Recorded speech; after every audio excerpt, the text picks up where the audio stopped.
Hello, everyone. Good afternoon. Welcome to the November 25th, 2021 episode of Strawbunny Slime Streams. I'm your host, Strawbunny Slime, aka Mocha.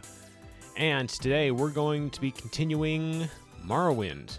We're going to be starting part 9 today. And as with the last several parts, I have written another little bit of lore, a little bit of a lore recap. So, of course, we'll get to that. Ahem. Here is a story of the nature of Mundus, Oblivion, and all that is or was. That at the beginning were Anu and Padme, brothers who entered the void and started time. By chance, their coexistence created Nur, and though they both fell in love with her, she chose Anu and became pregnant with his child.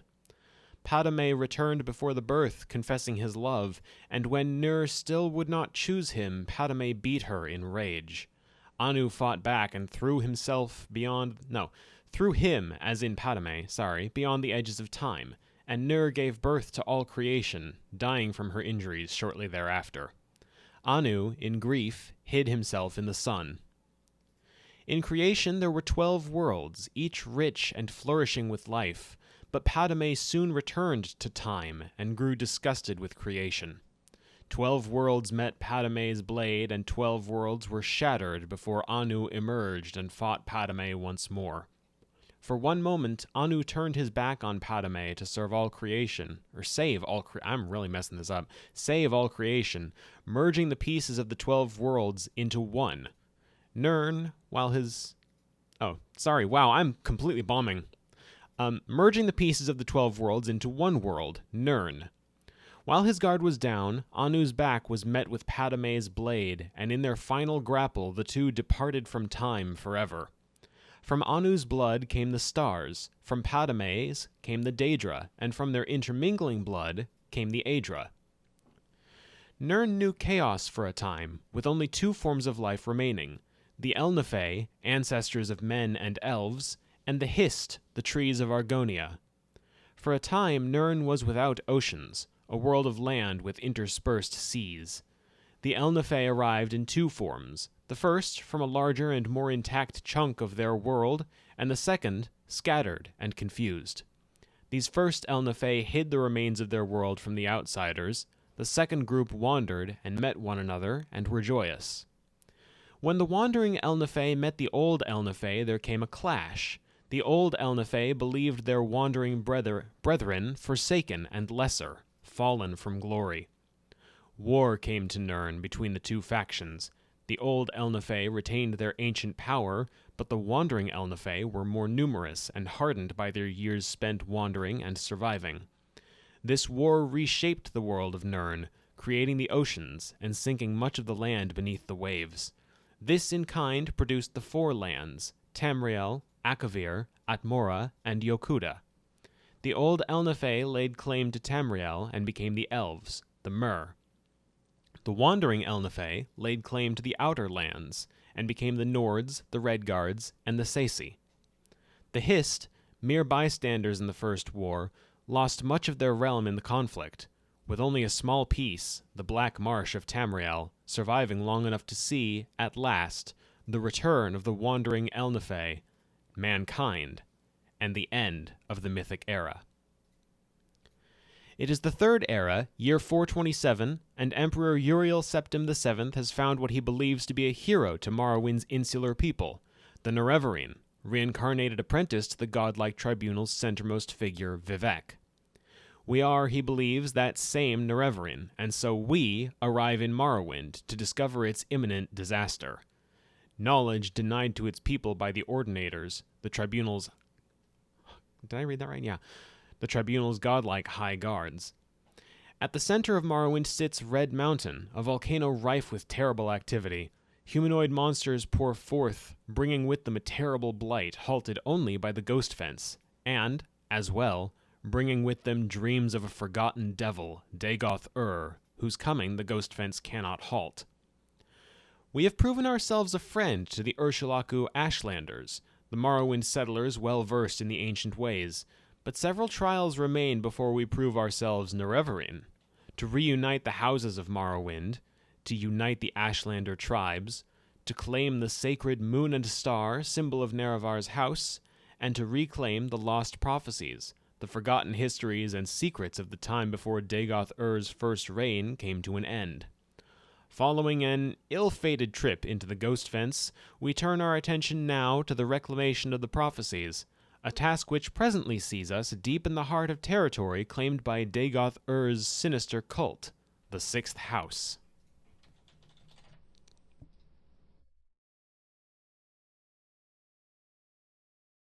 And with that introduction out of the way, you know the drill. Boot up the game. Get it properly positioned on my screen. No, properly, please. Actually, listen to me when I left click.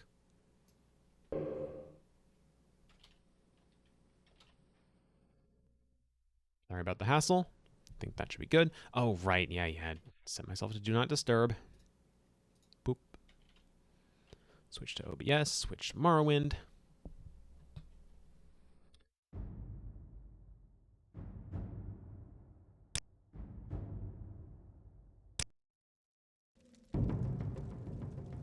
Oh. Well, this certainly wasn't here last time we saved. Not that it matters much, it's just a clan fear, and we happen to have a very nice silver two-handed sword. Now we have a Daedra heart to boot. Not that we have much of a shortage of those, but they sell for a pretty penny. So let's see. Where exactly were we when last we left off? No, I don't want to make a note. I really need to get a new mouse. Carcass of the Saint, I think we'd either checked that out or we're preparing to. Marowak's Spine, I think we already been there. Yeah, Marowak's Spine sounds familiar. I think... Let me go back in there just to confirm, because I think we've been there already. Is this... Yeah, this is the way. Head right down to the end here. Through this door. Yeah, we've been here. Blackened heart, tainted marrow. Carcass of the Saint. Let's go to Carcass of the Saint. I don't know if we've been there already. If we have, then I guess we're just looping back around. And I know, in that case, the only place we haven't been would be Blackened Heart. Carcass of the Saint, we've been here. Yeah, this leads back out. Okay, all right, cool. In which case, next we head to Blackened Heart, which is straight south until we come to the next intersection, then it's a north. Just follow this path as it progresses. And there's no enemies in the vicinity, which is good, because I don't have anything in the way of healing potions or spells. Oh, there's an enemy. That's poorly timed. Die quickly, please. Please die. Thank you. Maybe play it safe. Do a little healing.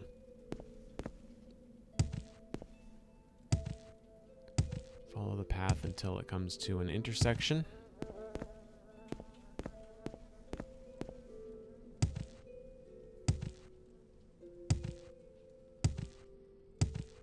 Which would be right here, and then turn north. That brings us to Blackened Heart.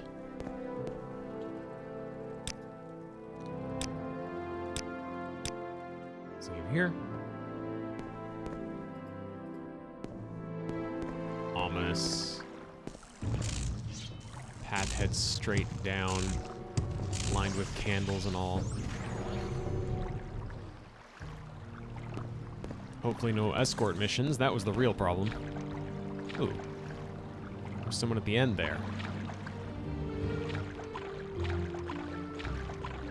Probably. If they're standing so confidently in the way like that. Oh. I can't tell at a glance. Is that Frost? Is that a Frost elemental? Not elemental, Atronach. We have one quick and easy way of finding out. Assuming we don't miss. Of course I did.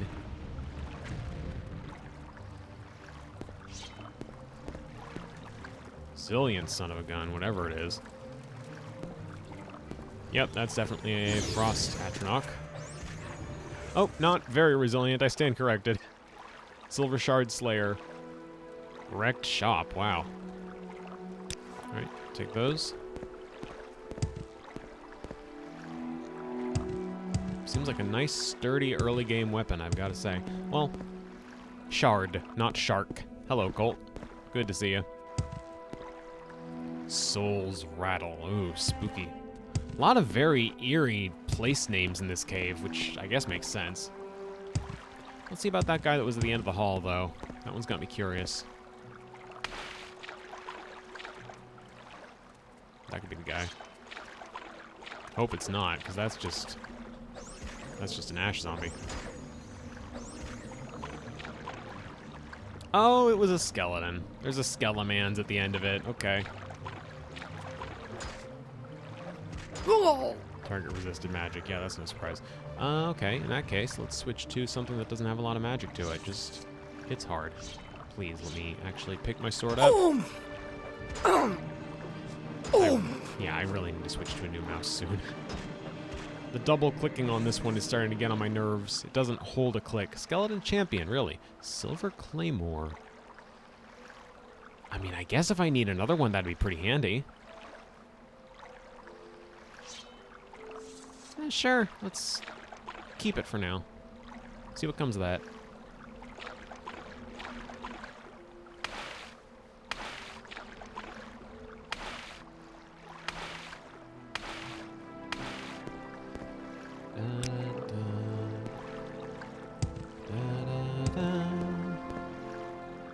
Battle Foley was like 5 times louder than me or any other sound effect. Really?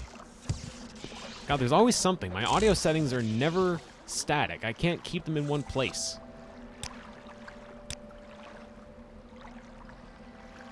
And how far down effects? Wait, maybe it's voice. I wonder if I turn voice down, I turn music up. Try that.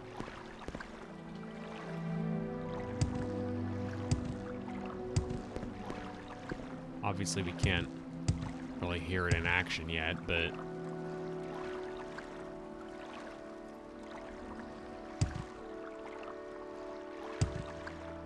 Let's just head back around. Looks like it just heads back around.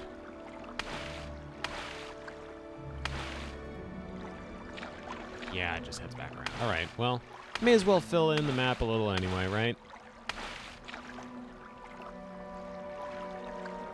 There's nothing to the north, but there is something to the south.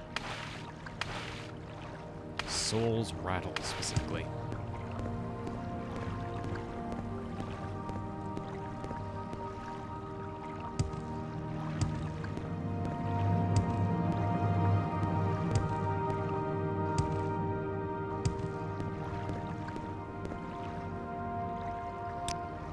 If ever there was a boss room, I think it'd be Soul's Rattle, right?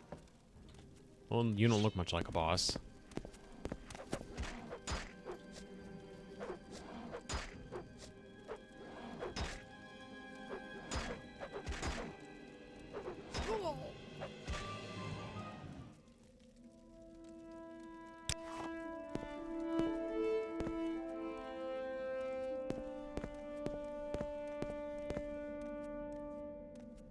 Character pain grunts are much quieter now. Alright, that's a scamp.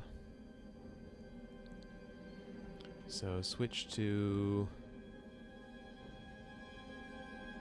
Where did I put it? Where is it? I mean, there's my Silver Claymore, but I'm looking for... Ah, here it is, the Shard Slayer.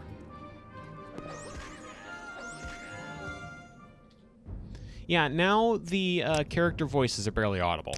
I need to turn that back up.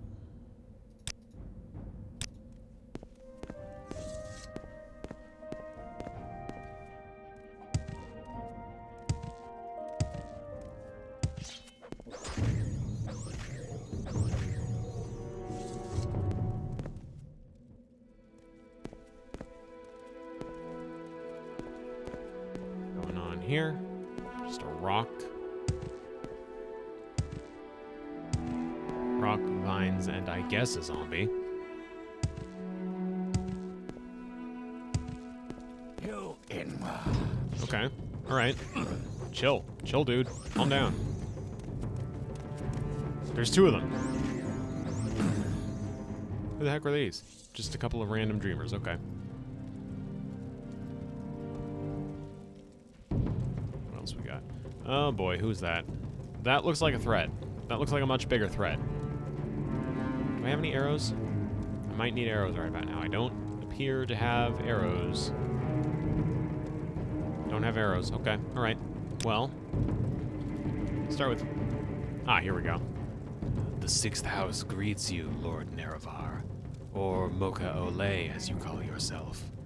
I am known as Dagoth Ur, priest of Ilunibi Shrine and minister to 6th house servants.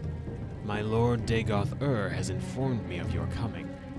I wish that this time you had come to honor your lord's friendship, not to betray it. I don't know what you're talking about with this Lord Nerevar nonsense. I'm Mocha Ole. Priest of Ilunibi Shrine, you say?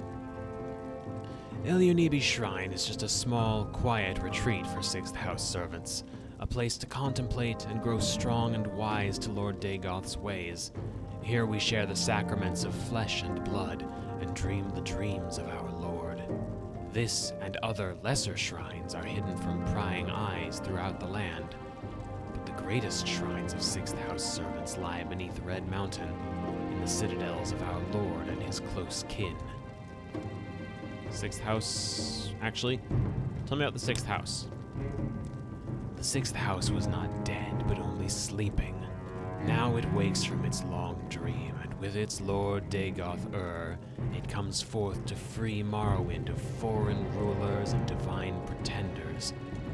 When the land is swept clean of false friends and greedy thieves, the children of Veloth will build anew a garden of plenty in this blighted wasteland. Servants? Forgive the rude welcome, but until you have declared yourself for us, we must treat you as our enemy. The sleepers and dreamers are newly come to Lord Dagoth, and not yet blessed with his power. But the children of his flesh, they are deep in the heart of his mysteries. Their bodies swell to contain his glory and to yield the rich sacraments of our Lord's feasts. And we are the least of his servants. For ash poets, ascended sleepers, and ash vampires stand high above us in the Lord's bountiful grace. Yeah, you sound a little like you're off your rocker. Oh yeah, no, it's horrifying. The rich sacraments of our Lord's feasts is a very literal thing. We've been finding creatures that have had, presumably edible, quote-unquote, corpus meat on them. Which, I mean... Corpus is a particularly terrible form of blight that seems to be causing notable mutations, so probably not much to guess from there. Tell me about Dagoth Ur.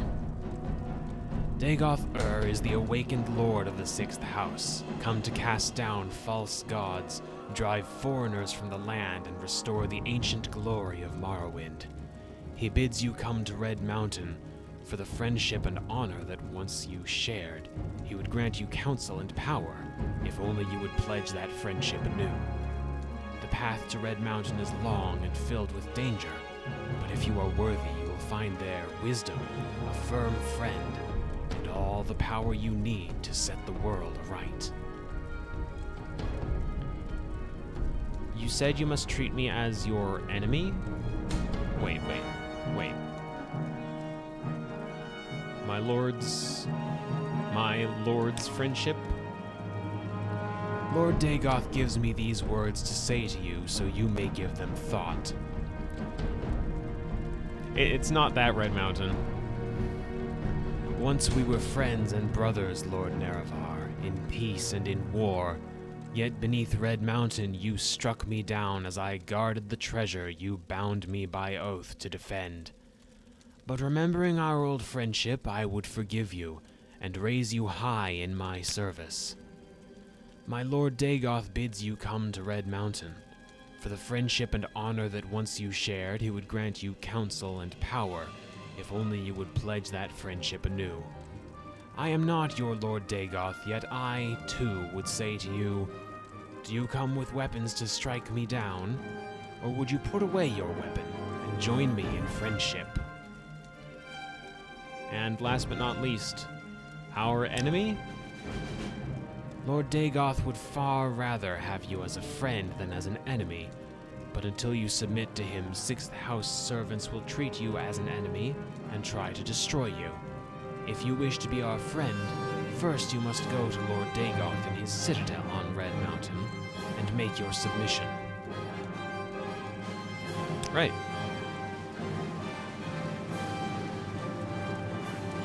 Well, you offered me friendship, but you're not really demonstrating much of it, even though I don't have any weapons on me right now. So I guess...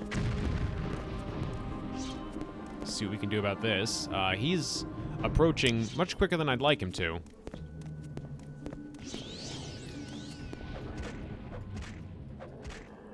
Thank goodness for bound longswords.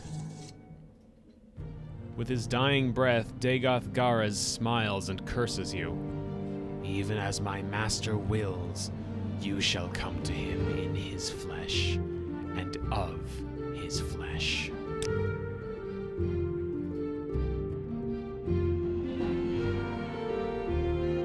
Hey, remember that Corpus thing that I just mentioned? That's like an incurable and terrible blight? Look what we've got!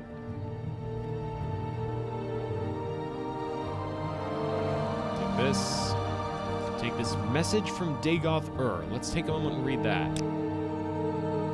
Enemy intel, or something to that effect. Casts explode your body. Yeah, basically. Message from Dagoth Ur.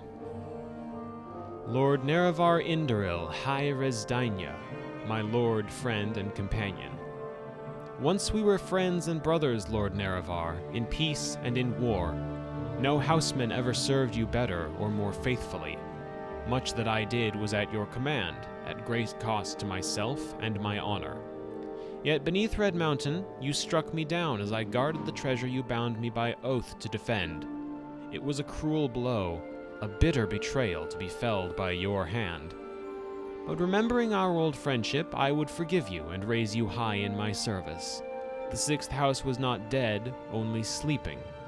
Now we wake from our long dream, coming forth to free Morrowind of foreign rulers and divine pretenders. When the land is swept clean of false friends and greedy thieves, the children of Veloth will build anew a garden of plenty in this blighted wasteland. Come to Red Mountain, old friend. For the fellowship and honor that once we shared, I would grant you counsel and power, if only you would pledge that friendship anew. The path to Red Mountain is long and filled with danger, but if you are worthy, you will find there wisdom, a firm friend, and all the power you need to set the world aright. As ever, your respectful servant and loyal friend, Lord Vorin Dagoth, Dagoth Ur.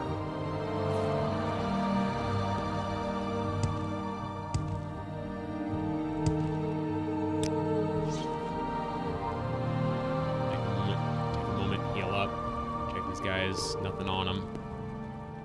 Off to the right here we have a very nice dead end. I didn't even notice the music was building while I was reading that, but heck yeah, that would make it.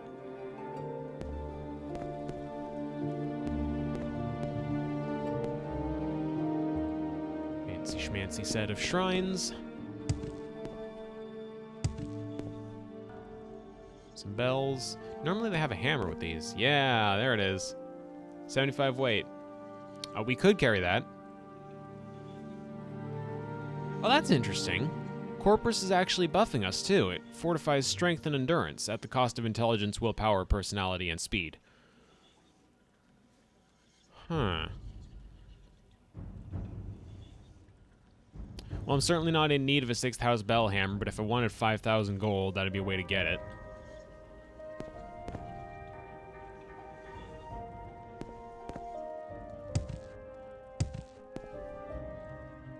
Spoiled slow fall potion.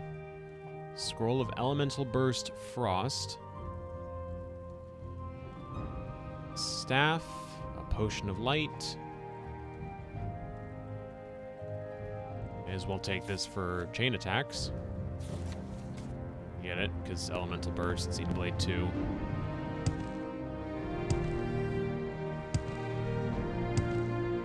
Iron Tower Shield, rating 23. I definitely don't need that. Iron Tonto, Common Pants. Bonemold Right, Aldrin, Common Amulet. 6th House Amulet. Oh, Glass Boots. Wow, I almost missed those. Which is a shock, because they're like right there.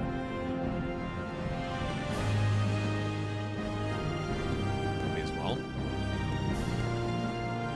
Anything else of note around here?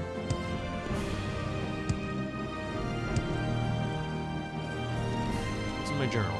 I've killed Dagoth Ur as the Spymaster ordered, but with his dying breath, Dagoth Ur pronounced a curse on me, and now I have Corpus. He said I would come to Dagoth Ur in his flesh and of his flesh.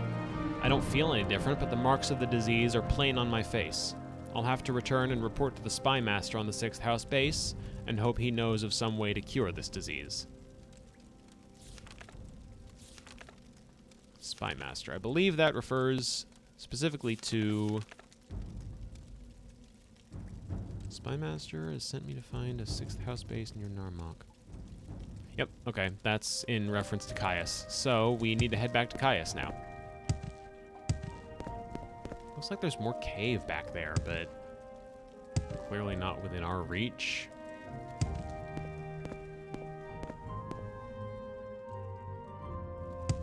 So, it seems like this place is emptied out, which means...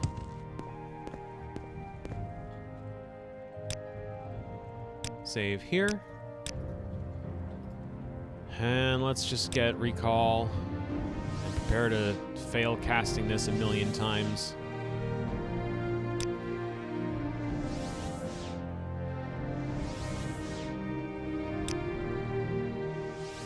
My case of Corpus has worsened. Oh boy.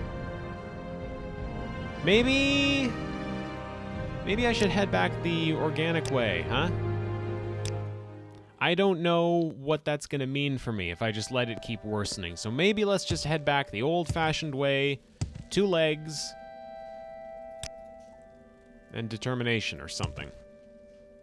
Nah, try again. I'm sure it's fine. Yeah, it'll go great. What's the worst that could happen? We've contracted ultra cancer. Let's wait around and do nothing.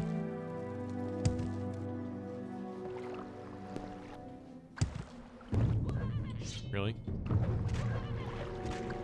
Go away. Scamps. Can't live with them.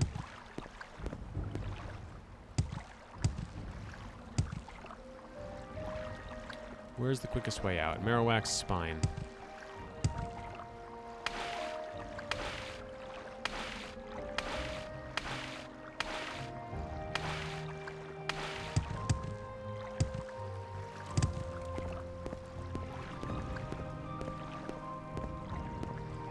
That? Okay, it's just an ash slave. We already killed that.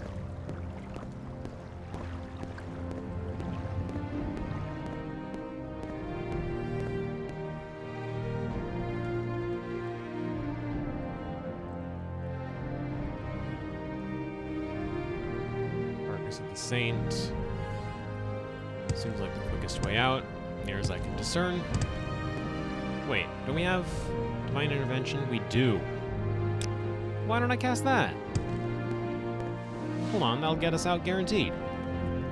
Takes us to Buckmoth Legion Fort, which, hey, that's actually on the right track, isn't it? So now we need to head to Balmora. This way there looks to be Caldera.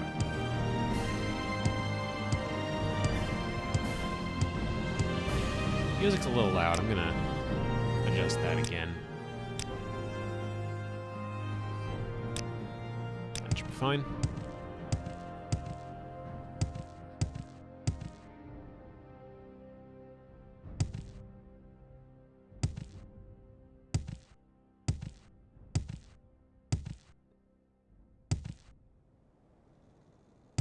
Come on.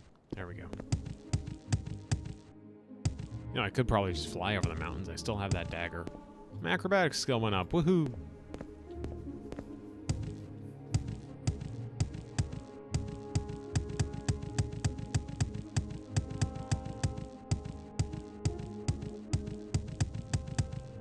For those curious, you'll notice that the donation incentive meter is absent from the top left corner. That's not to say that the donation incentive for Oblivion is done, just that currently it is not pointing in the right direction, and I wanted to make sure there was no confusion if someone goes to donate and finds that their donation has not been added to the apparent total tally. I'm going to make some modifications and put it back probably by the time we start our next stream. I need to level up my blunt, so let's switch to this. Clong. Clong, please. Clong, please. There we go. And you. Clong. No. Clong. Clong. Hit him. Hit the guy. What do you want from me? I know I don't have enough, like, I don't have any stamina. Let me... Standard restore fatigue potion. Yes, please. Just you wait, buddy. You're in for it. Yeah. Yeah! We're actually pretty effective with that.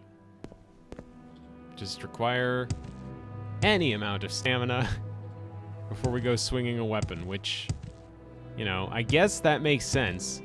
I'm not used to stamina as a limitation for this stuff. It's an arbitrary number by the time you reach this point in Oblivion or Skyrim.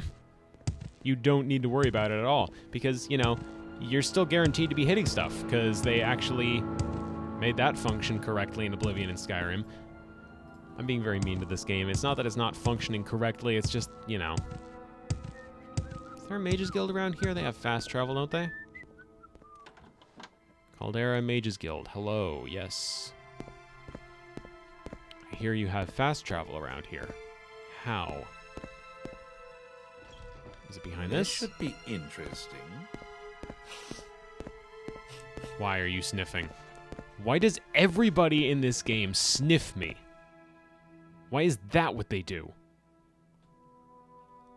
A lot of ingredients and alembics and retorts and calcinators and mortars and pestles. Good lord, that's a lot of stuff. I can't use any of it.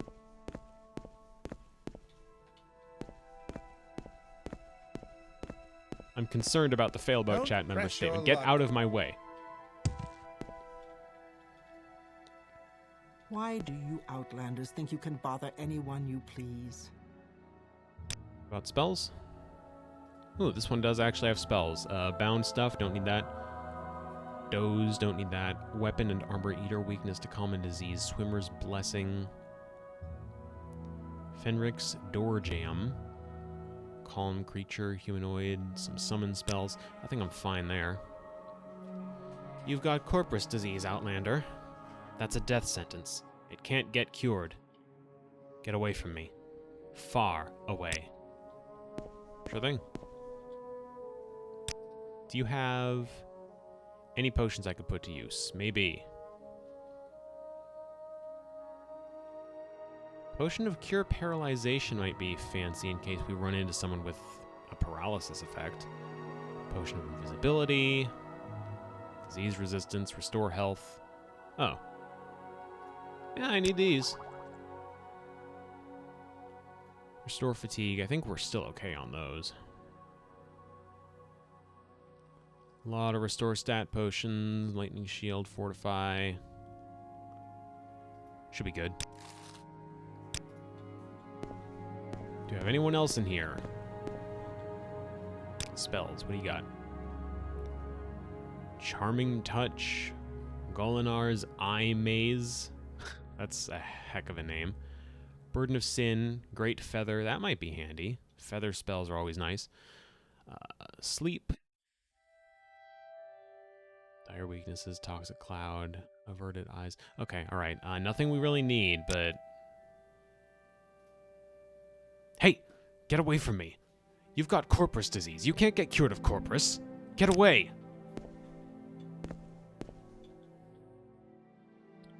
Looking to barter. Faction members only. Okay. That's fine, I guess. This should be interesting. There's a charter. There's a skull. There's some skulls. Leave me. Alright. Do we have in this area fast travel?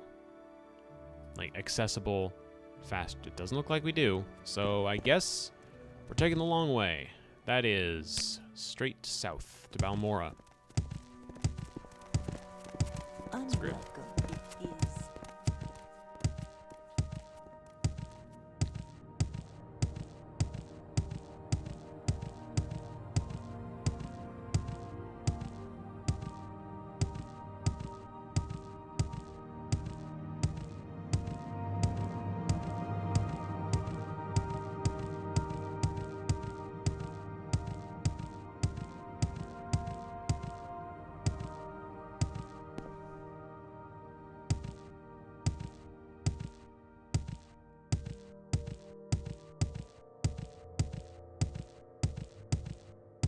It's a quiet town here in Crossbone County. It's as quiet here as a burying ground. If I'm not thinking about Elder Scrolls music, I'm thinking about music that was in Fallout. I can't call it Fallout music because obviously it was not made for Fallout. But I can say music that was in Fallout, and that suffices. Caldera is off this way. Not Caldera, Balmora. Mechanical rhythm, I don't recall. I don't get it.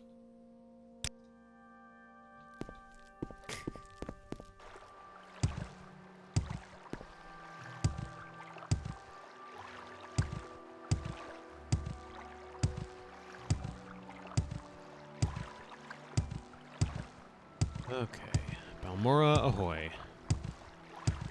Haven't saved in a while, should do that.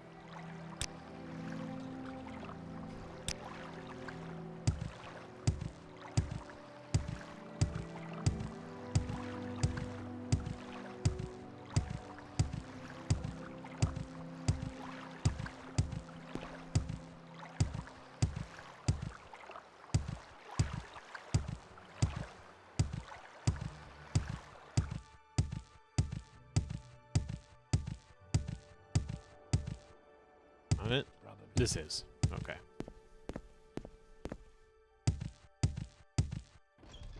Please, I Okias. don't wish to catch whatever you have. Yeah, you have no idea. Are you here to discuss your orders, Mocha Ole, or is there something else you want? Yeah, I'm here to discuss my orders. With Dagoth Gare's dead, the 6th House Shrine is no longer a threat. You've more than earned a promotion to the rank of Traveler. I'm very worried that you have corpus disease, but I have some good news in that department. I canvassed my informants for possible treatments, just in case you contracted the disease during your mission. I learned from... Fast Eddie? That guy's name can't possibly be Fast Eddie. I'm misreading that, right? He's not about to send me... He's not seriously about to... Hold on. I actually can't believe this is a name.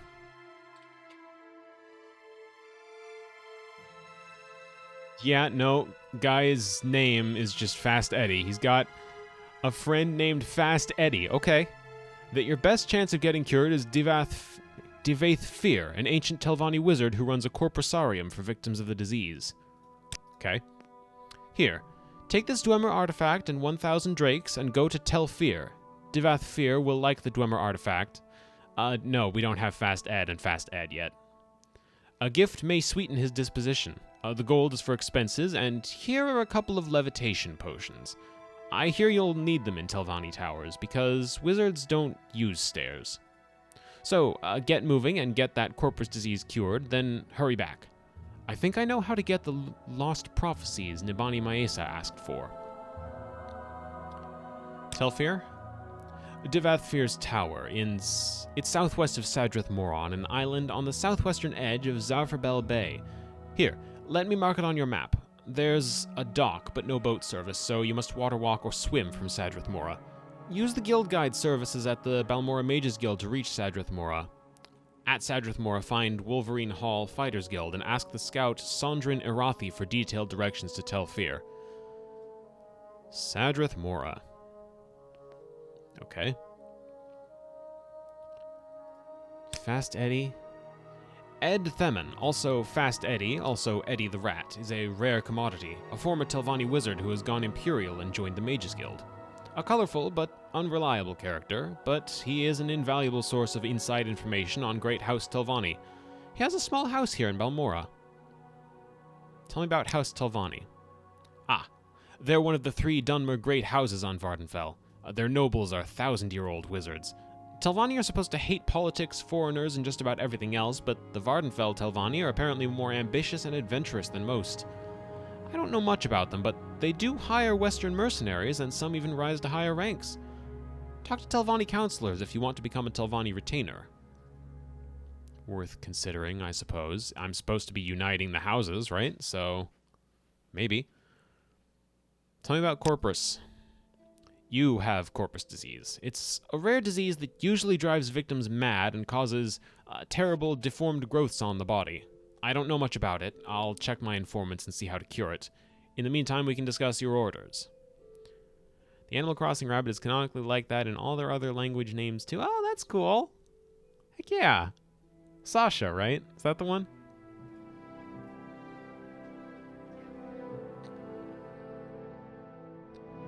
Dwemer artifact? Fast Eddie says Dagoth Ur collects Dwemer artifacts. Yes, I know it's treason to trade in Dwemer artifacts, but don't worry about it. I'm a big shot Imperial spy master, remember? I'm not gonna do the bit again. I did it last time someone said big shot. I played the song. I'm not doing it again. And yes, it's worth a fortune, but you're worth it. The cash is for expenses and just in case. Good luck. Yes, good. Right. Lost Prophecies? No, Corpusarium. The temple sends victims of corpus disease to the Corpusarium. The Corpusarium is beneath Tel Fir, the tower of the Telvanni wizard Dagoth Ur. I asked Fast Eddie what it was like. He said it was a swell place full of doomed crazy people with bloated bodies and that I would love it. Alright, I kind of like Fast Eddie now. Good sense of humor. Cancertorium. Yeah, basically. Lost Prophecies? Mero Milo says the dissident priests do have records of Ashlander Nereverian prophecies, and she has an idea how we might get a look at them.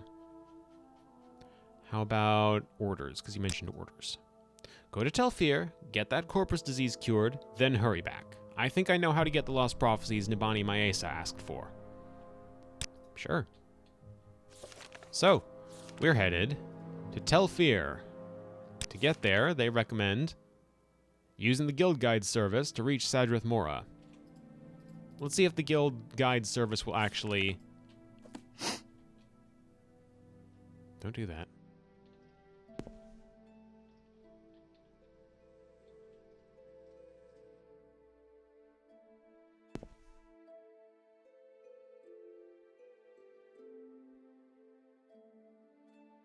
Good skooma pipe.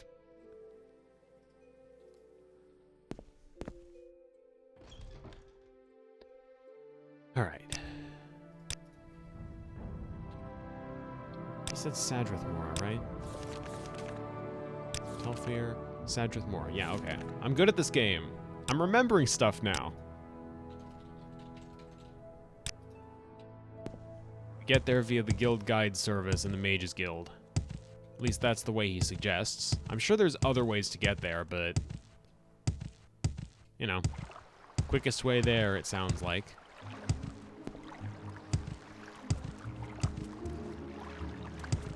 I'm very, very close to running out of inventory space, too. Or not inventory space, carry capacity, so...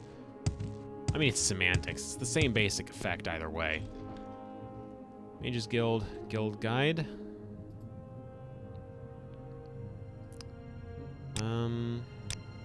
No, it's not you. Is it you? If I liked you better, then I might tell you. Here's 100 gold. A guild guide is a spellcaster of the Mages Guild who provides magical transport for a small fee. Alright, good. Miscellany Marion, alright.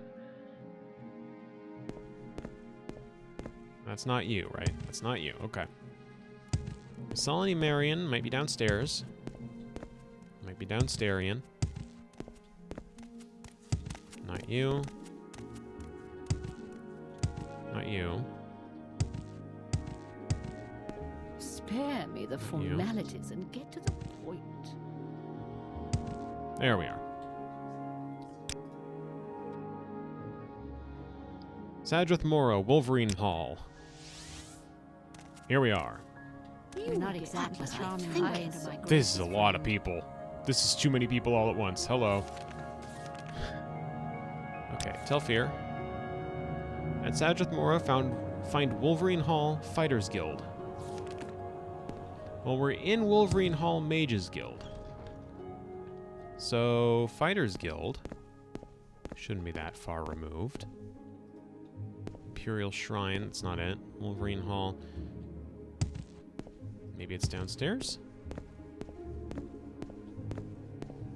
Fighters Guild. There we are. And from here, we're looking for a scout. Come on, then. Say You something. dare I believe it's betray the you. clan? What do you mean I dare betray the clan? I don't know who you are. No, that's not the right button. Telfir. Sandrin Irathi. So, yep, that's you. Yes, Mocha Alay. I'm Sandrin Irathi. Go ahead, I'm sure you have questions.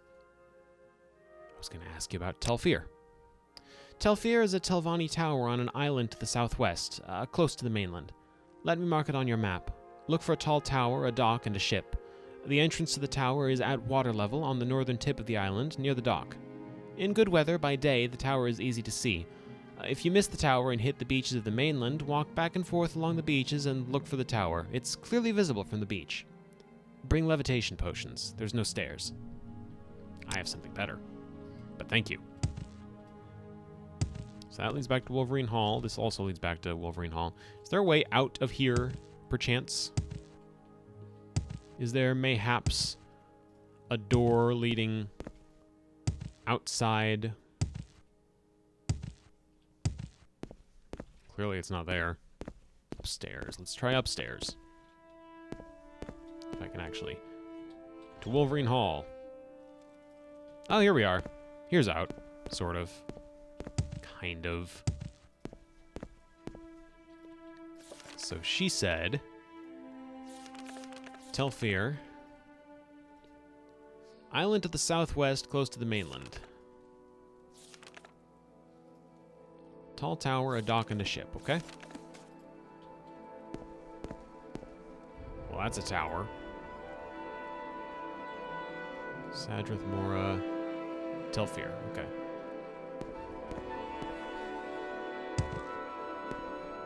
Hop. Hop. Good at jumps.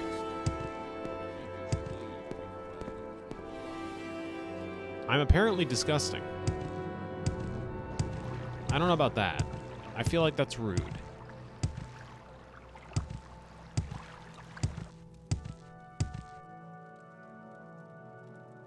Corner club, which I don't need. Wonder if there's a proper shop in the area. Whatever. Don't have time yet.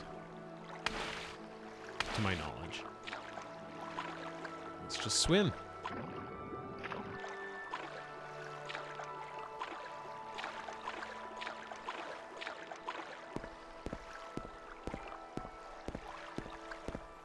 Just walk. Oh, the mushrooms here are kind of cool. I have to appreciate the mushrooms now, because we're not going to see them for most of Oblivion. And most of Skyrim at that. They don't get quite this creative with their environments for a while. Although, boy, am I looking forward to getting to the Oblivion DLC. Just you wait.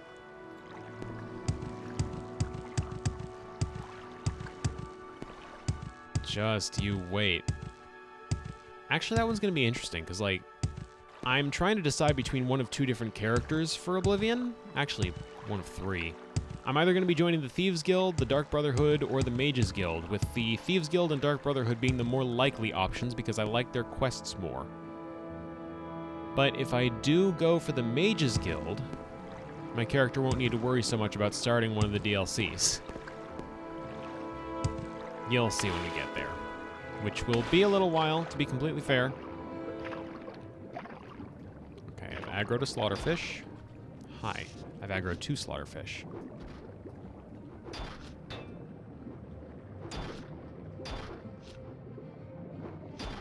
Kind of slaughter in name only. They don't really do a lot of damage. Oh, there are 2 of them. That explains a lot. Clobber that one. Clobber this one.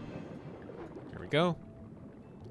Slaughterfish problem solved for the minute. Watch me attract 3 more just by swimming the rest of the way over.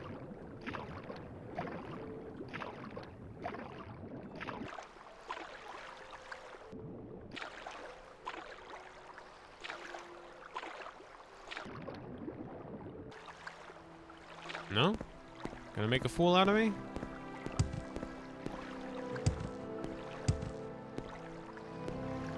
Or I'm gonna make a fool out of me by completely failing to climb up the way I'm trying to go. Okay, alright. Back into the water. What? Where's the slaughterfish? Here it comes. Oh, that's not a slaughterfish, that's a dreg. Right, I forgot those were a concern here too. Not much of one.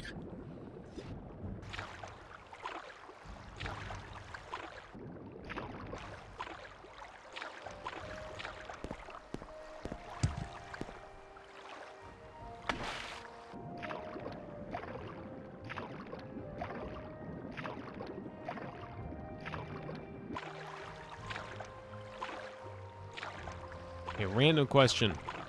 There's not like a blue line on the screen right now, is there? There's not a blue box on the screen. Because there is on my end. I'm pretty sure... Okay. That's an OBS thing. It's highlighting one of the underlying layers for me because it seems to think that I am selecting it, sorta, kinda. I don't assume it would show up on a recording or on the stream itself, but I figured it was important to check just to make sure that wasn't getting in anyone's way. This is a guar. Now it is a dead guar.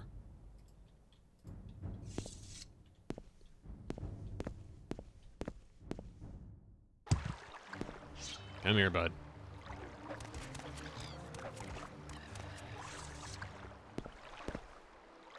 And it just clips right through the floor, and it renders its drops irretrievable, which is classic Cliff Racer antics.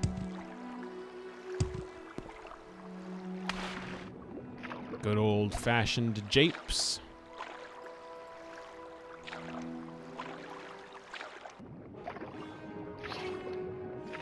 Waterfish. If I could please actually be recognized as holding down my left mouse button.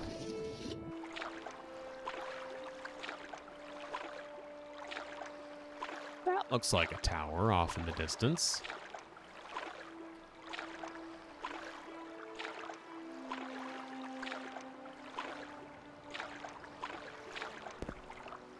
Buck sponge. With a U. Sponge. S-P-U-N-G-E. Y. The Y isn't part of the spelling. I'm just wondering why it's called that.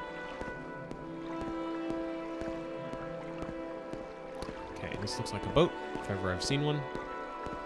I'm pretty sure I've seen a boat. I'm pretty sure I know my boats. And this looks like a boat.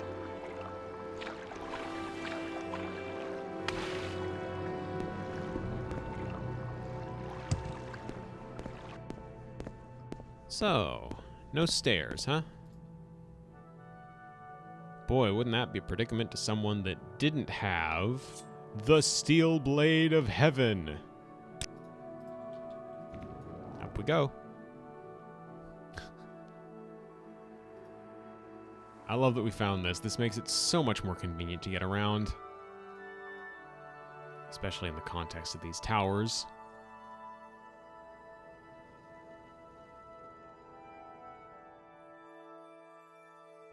Of course, I'm assuming this is a tower. I could be wrong. /noclip. I could do that. Guess I could.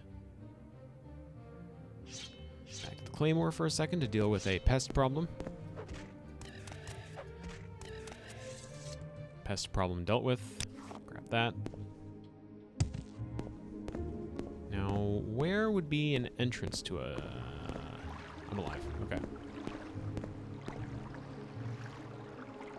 Where would be an entrance to this tower? If I were the entrance to a wizard's tower made out of a mushroom, that would be a real weird existence for me, wouldn't it?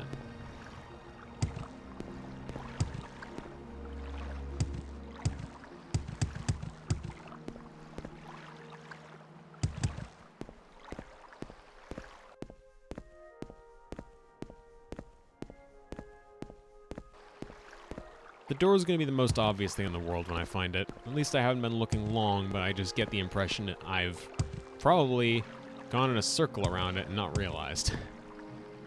I mean, right now, obviously, I'm not even investigating the tower proper, so that's probably not helping. Oh, wait. Tower of Telfir, Onyx Hall.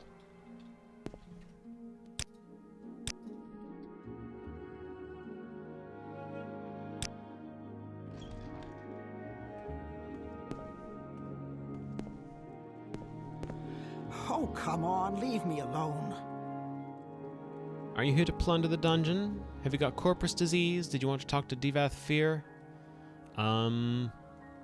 Dungeon? Oh, you'd be surprised how many people come in here trying to steal Lord Fear's treasures.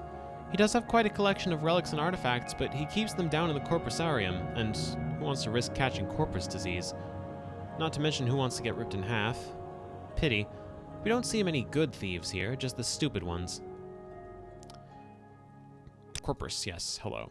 Everyone who gets corpus disease comes to our Corpusarium. It's not very pleasant, but at least they're all fed and cared for. Yeah, I'd like to speak to Dagoth Ur. He's up above in his study. I hope you can fly. You can't get up there unless you can fly. Or have potions. Sorry.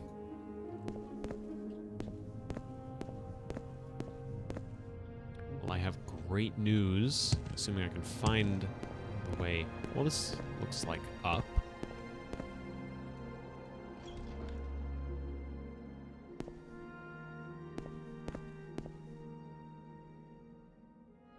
Oh yeah, I can definitely fly. Dagoth's chest of drawers, common pants, a chest.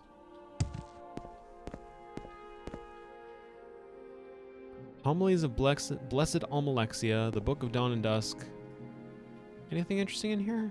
Servant's Skull? Jesus. Frontier Conquest, the Annotated Anued, Aedra and Daedra, Varieties of Faith. The True Noble's Code, the Affairs of Wizards, the Anticipations. The Cantatas of Vivek. If I didn't know better, I'd think this guy really, really believed in the Tribunal. A dagger, some grand soul gems, a probe, whatever. The Lunar Lorcan. Ooh. Ooh, I may want to read that one.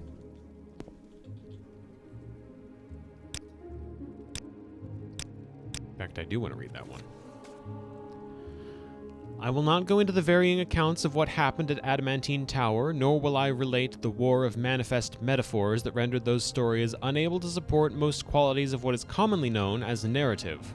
We all have our favorite Lorcan story and our favorite Lorcan motivation for the creation of Nirn and our favorite story of what happened to his heart, but the theory of the Lunar Lorcan is of special note. In short, the moons were and are the two halves of Lorcan's flesh divinity. Like the rest of the gods, Lorcan was a plane/planet that participated in the Great Construction, except where the Eight lent portions of their heavenly bodies to create the mortal plane, or planet, Lorcan's was cracked asunder, and his divine spark fell to Nirn as a shooting star to impregnate it with the measure of his existence and a reasonable amount of selfishness. Maser and Secunda, therefore, are the personifications of the dichotomy. The cloven duality, according to Artaeum, that Lorcan legends often rail against. Ideas of the anima animus, good, evil, being and nothingness, the poetry of the body, throat, and moan versus silence as the abortive, and so on, set in the night sky as Lorcan's constant reminder to his mortal issue of their duty. Followers of this theory hold that all other heart stories are mythical degradations of the true origins of the moon, and it needn't be said that they observe the hollow crescent theory as well. Now, I don't know what most of these words mean, but that's fine. The takeaway from this specifically is that there is a theory that Lorcan, when he was killed or when he sacrificed himself to produce Nirn, was split in half and formed the two moons. That's the long and short of it. And I'm pretty sure I've said it before on the stream, but I figure it was worth just showing where in the game that is suggested in the first place. This isn't even the right place. This is just dude's room. Right? Hall of Fear. Yeah, for all intents and purposes, not the right place. I don't know if I actually answered your question that whether or not I can fly. I absolutely can, so it is not a concern to me. Golden door, lock level 60, trapped. Nothing. Corpusarium, maybe not. Not yet.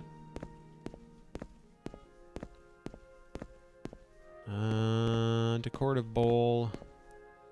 Ornate Dwemer chest, lock level 100. Very fancy. Where's Hi. that slave? Here not long ago.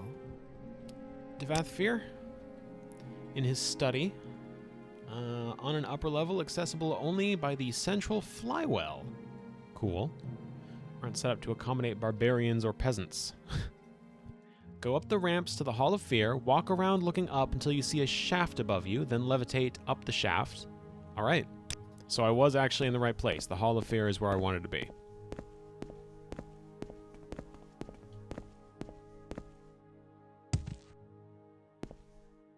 So that leads to Telfir, but I want to go up. I want up. Okay, Hall of Fear, and then look around until I find a shaft.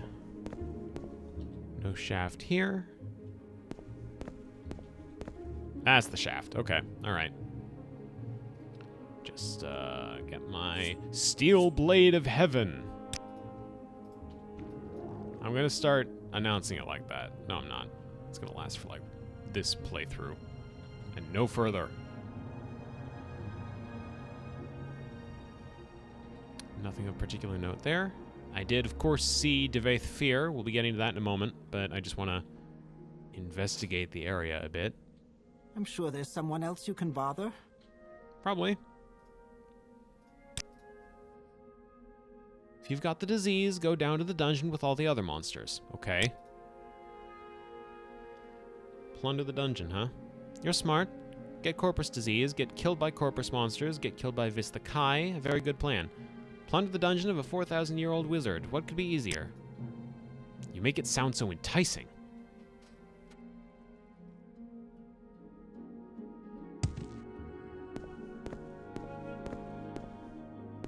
Okay, alright, that's everything. So now we need to speak to the guy we actually came here to speak with. Talk now. Go. As soon as I investigate his books. True Nature of Orcs, Children of the Sky, The Firmament, Book of Rest and Endings, Book of Life and Service, Varieties of Faith, The Changed Ones, The Monomyth, A Less Rude Song, Spirit of Nirn, God of Mortals, The Waters of Oblivion. Me. I can tell. 120 numbered ages in the void that fated folk had grown... 120 numbered ages in the void that fated folk had grown deep-schooled in evil. Then the bright gods resolved to punish those faithless spirits and shatter the unruly caitiffs, those huge, unholy scathers, loathsome to the light. They repented exceedingly that they had gazed upon oblivion and seen there the first of dark kin, and welcomed them as brothers and sisters. The principalities of victory beheld how great was the wickedness of the wayward spirits, and saw that they were bold in sin and full of wiles. They resolved then to chasten the tribes of Daedra and smite dark kind with hammer and hand. But ever shall darkness contest the light, and great were the powers that breathed the void and laid waste upon one another, and no oath might bind them, so deep were they in envy and perfidy. For once the portals are opened, who shall shut them upon the rising tide? A lot of expensive books here. Star Lover's Log.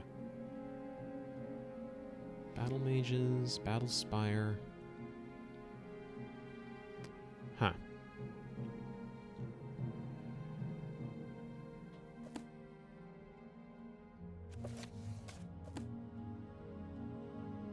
All very well and good. But we're here for you. What's this book? I can't do anything without getting immediately sidetracked by these, huh? Oh, wait. Wait, what is... Armor of the Savior's Hide. Created by the Daedra Lord Malakath, this armor has the marvelous property of turning the blow of an oathbreaker. Chimera tricked Dagon into swearing an oath against the powers which he had no intention of keeping. The hide of the Savior turned Dagon's titanic fury long enough for Chimera to deliver his own attack, an incantation invoked upon Dagon's protonymic, i.e. incantory true name. Unfortunately, like many of Malakath's gifts, the armor is a mixed blessing. It also makes its wearer exceptionally vulnerable to magical attacks, so one should only wear it for particular occasions, okay? Rituals of the Hunt, the Spear. Alright, that's enough reading. No one has time to read in this day and age. Dagoth Ur, hello. Say, that's an interesting Dwemer piece you have there. What can you tell me about it? I would like to offer it as a gift. For me? How thoughtful. And shrewd. I suppose you know I am a collector, and that such a gift is bound to please me. I congratulate you on your diplomatic skills, so why have you tried to butter me up? Come to consult the great Dagoth Ur? You have the divine disease, want to plunder the dungeon, or leer at my daughters?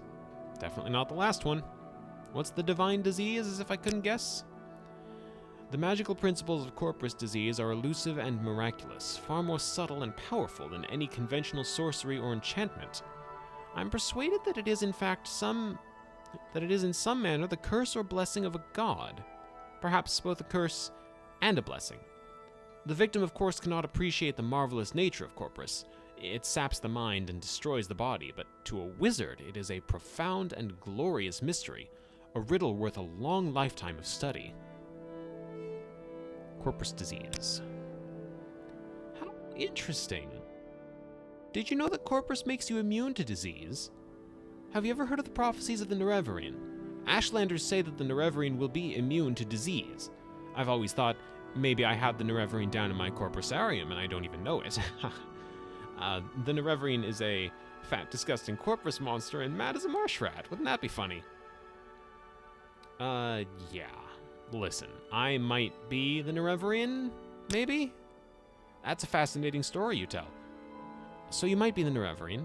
Means nothing, of course. Corpus victims have all sorts of delusions, but let me think. I've got a potion. In theory, it should cure corpus. Doesn't work, though. Probably kill you. Kill all my test subjects, but you've got nothing to lose. Before I give it to you, I want you to look around below in the corpusarium. Know what's in store if you don't take the potion, and while you're there, I want you to pick up a pair of boots from a victim. Calls himself Yegrum Bagarn. My oldest patient. Handy fellow, fixes things for me. Bring the boots back, and then you can have the potion. Okay, find a pair of boots from Yegrum Bagarn, a name I was not expecting to see here. But I'm certainly not going to object. Corpusarium? I collect victims of the divine disease in my corpusarium in the caverns beneath my tower. Poor devils. Wretched existence, constant pain, ferocious appetites and passions. No reason at all, mad as marsh rats, but marvelous too in their way. Completely immune to disease. Live forever, barring accidents. Ancient wizards need projects to keep them occupied, and the corpusarium is mine. Seems like kind of a terrible guy, but he has at least given us a direction to go in, so let's go investigate the corpusarium, why not? Take a little bit of fall damage on the way. Can't just fly down. Can you imagine if I had like a levitation spell or something? Wouldn't that be messed up? All I have is this weird dagger. Anyway. The corpusarium. Hopefully this goes well for me. Yeah. Probably won't go well for me, but if it does... Alright, what do we got? This guy's got a heck of a walk. Go away, stranger. I am Vista Kai, warden of the Corpusarium. I'm here to warn you, do not harm the inmates. If you come to plunder the dungeon, you must endure their attacks and take your chances with me, their warden and protector. Endure... Do not harm the inmates. I will not tolerate you adding to their suffering. Indeed, they are brutal and ferocious, and they will kill you if they can, but you are their guests, and you may not harm them, or you will answer to me. Okay? How about plundering? For his own amusement, Dagoth Ur permits thieves to test their skills by attempting to steal the treasures he keeps below in the Corpusarium. The dangers are fearful. The inmates are savage, and they carry the most terrible disease on Tamriel. The treasures themselves are guarded by traps and terrors, and the guards, myself chief among them, will take great delight in trying to kill you. Those are the rules. Abide by them or leave. Okay. So we're not permitted to kill anyone.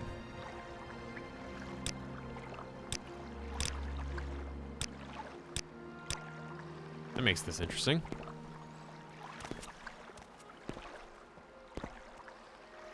Makes this very interesting.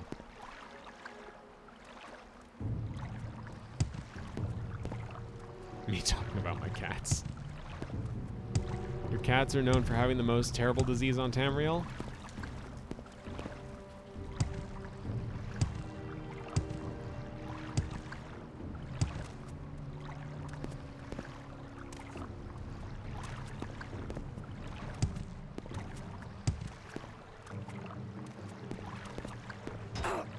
Oh, alright. Point taken. Skeletal corpse, 5 gold, yes please. Absolutely we take that. Or skin drum, interesting. Lock level 100, trapped chest, can't open that. They'll just try to kill you, but if you hurt them, then I kill you instead. Makes sense. That's fair. Seems like the proper way to handle people being mean to your cats.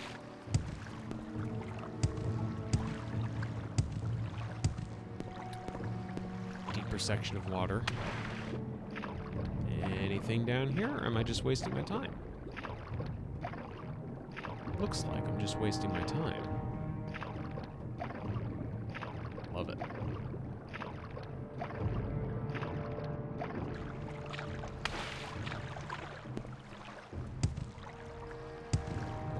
Looking for a Yagrum Bagarn.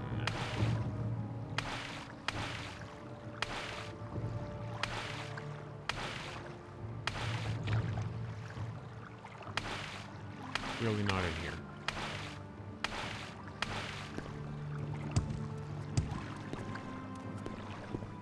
Hey, come on back here, bud. I need to get around you.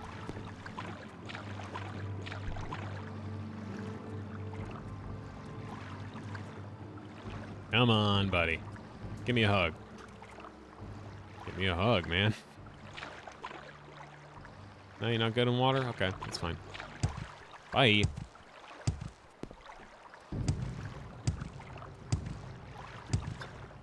Exactly.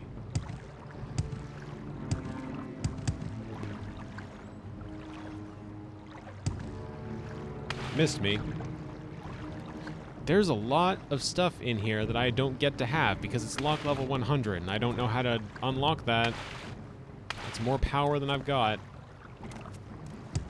Come on. Come on, buddy. A little more. Little more. Little.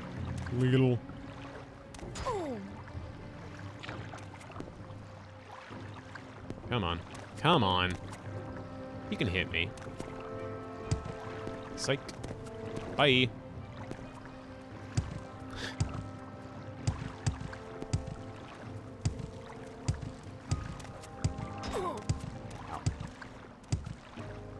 What's this way?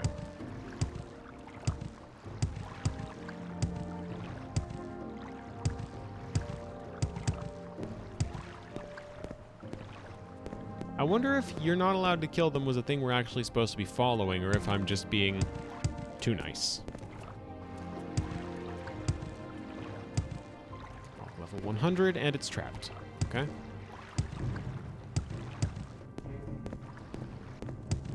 Man, I'd really love to loot any of these chests, instead of just observing the idea of loot. The concept of items. You know what I mean? They're just all trapped chests, lock level 100. I can't do anything about them. Corpusarian bowels, not yet, not yet. There's a little, looks like, cavern up here. Don't mind if I, where is it? Steel blade of heaven, etc., etc. Oh, nope, nothing up here. Okay. Back down we go.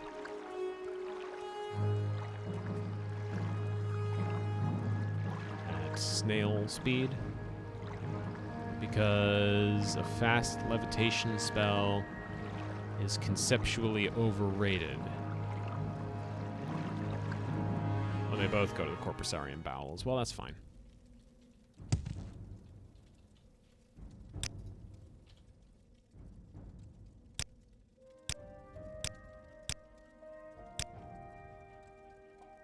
My case of Corpus has worsened. That's fine. If I can actually find a cure, that's fine. Hi.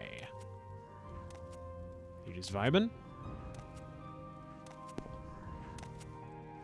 Is he just vibing? Or is this specifically because my case got worse? Like, now they just ignore me because they think I'm one of them.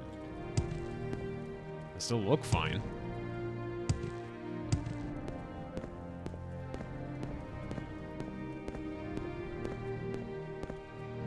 Still got my hat.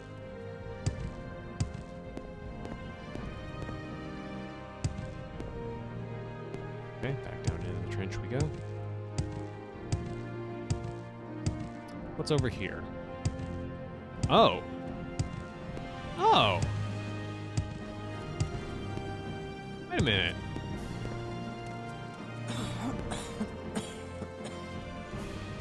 You're new here, aren't you? My name is Oops. Oopsie Fear. I don't know if it's Oops or Oopsie, or if it's neither. I take care of the corpus victims in the Corpusarium. Victims? If I liked you better, then I might tell you. Okay? Not here for you anyway. Jaeger and Bagarn! You're here for the Dwemer boots. Tell my gracious keeper that I have done what I could. Only a Dwemer magecrafter could have done so much, but only idiots could have created those boots. It shames my race that we must be judged by the works of such lackwit blunderers. Your race? Once I was a master crafter in the service of Lord Kagranak, chief architect of the great Second Empire freeholds, and the greatest enchanter of his time. I could not match the genius of Lord Kagranak, but what he could envision, I and my colleagues could build. All of that is gone forever. I shall retain my cunning, but my hands and eyes fail me, and my memories have long faded. My only consolation is each day to mock the gods who destroyed my race and condemned me to this bleak existence. Bleak existence? Since the disappearance of the other dwarves, I have been alone in this world, trapped in this grim prison. I can scarcely move, and my fellow inmates are scarcely good company. The risk of corpus disease deters most visitors, but if you meet with cultivated minds undaunted by the terrors of the Corpusarium, you might mention your recent interview with the last living dwarf. You're the last... This is how I style myself, at least. I do not know for a fact that I am the last, but in my travels thousands of years ago, I never encountered another, and since I have been here, I often ask Lord Fear, but he says he has never heard a credible rumor of another Dwemer on Tamriel or in any other outer realm. Tell me about the disappearance of the dwarves. I cannot say what happened. I was not there to observe. I was in an outer realm at the time, and when I came back, my people were gone. I left Red Mountain, wandering Tamriel for years, searching our deserted colonies, looking for a survivor or an explanation. Then, a long time ago, I returned to Red Mountain, still looking for answers. Instead, I found Corpus disease, and I've been here ever since. I have theories, if you are interested. Sure. Lord Kagranok, the foremost arcane philosopher and magecrafter of my era, devised tools to shape hold on. Mythopoeic forces, intending to transcend the limits of Dwemer mortality. However, in reviewing his formulae, some logicians argued that side effects were unpredictable and errors might be catastrophic. I think Kagranok might have succeeded in granting our race eternal life with unforeseen consequences, such as wholesale displacement to an outer realm. Or he may have erred and utterly destroyed our race. Your gracious keeper, I think I can already guess. I owe my life to Lord Fear. He took me in when I was a mad monster, out of my mind. In time, I emerged from my dementia, and now I am quite lucid most of the time, though my body is still a grotesque and useless prison, and I still have some feeble hope of a cure. Lord Fear has tried many spells and potions. None have helped me, but neither have they harmed me. If anyone can cure this disease, Lord Fear can. Interesting. And how about the Dwemer boots?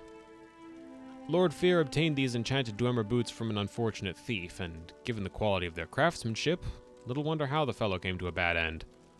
But I can do nothing for them. The fundamental enchantment is flawed. Might as well start over again.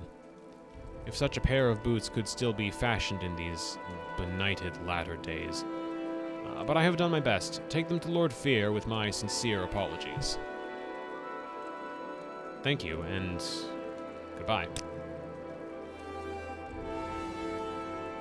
Tamrielic lore. Ooh, a lot of stuff here.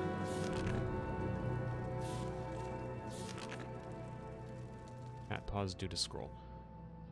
Scroll back down.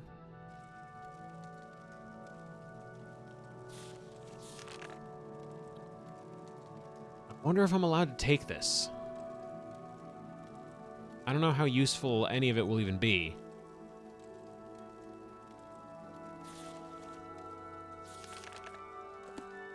Want it.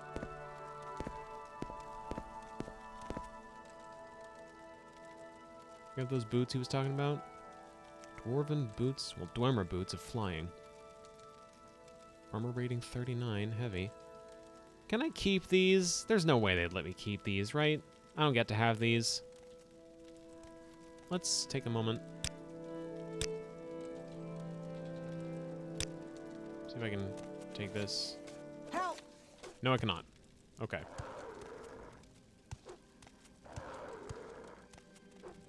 You actually do anything? You're actually dangerous?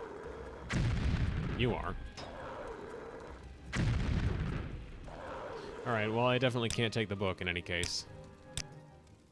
Terribly unfortunate. Not that I really know. Yeah, it's quite a dance.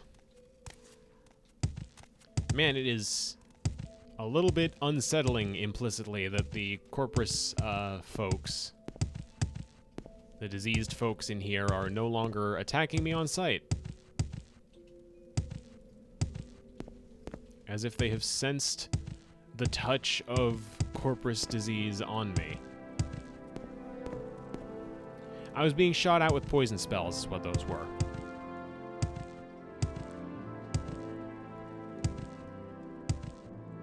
Pretty sure they were poison spells anyway. Some sort of destruction spell. And green I usually associate with poison.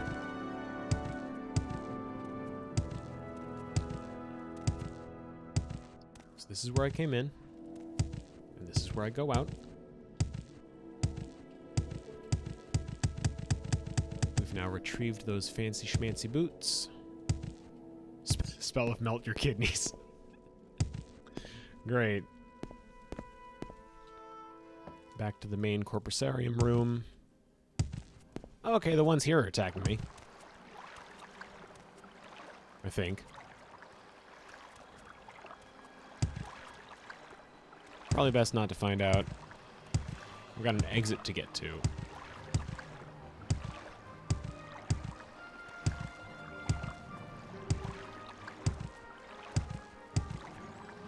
Hello?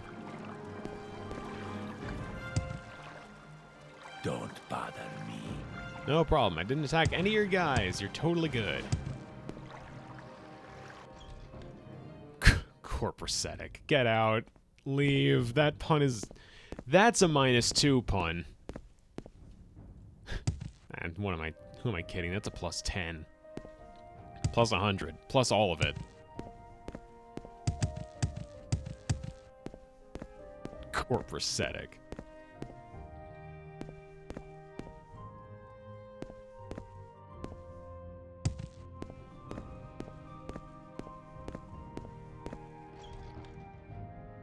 Anyway, here's the shaft. Wait.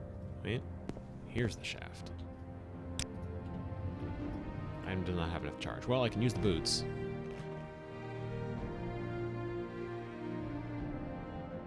Or boots of flying. That's a pretty nice speed. For 10 seconds. Okay, so it's not as long. Doesn't last as long as the steel blades levitate, but it could be more potent. And at the very least, it's better armor than what I have already.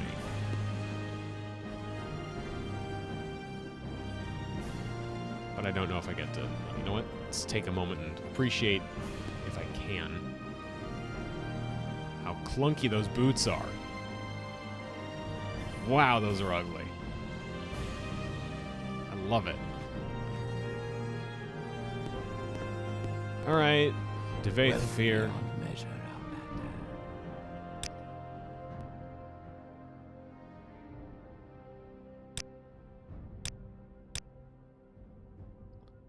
I'm going to do something stupid. And I'm definitely not going to keep it like this. I want to see if I can kill him.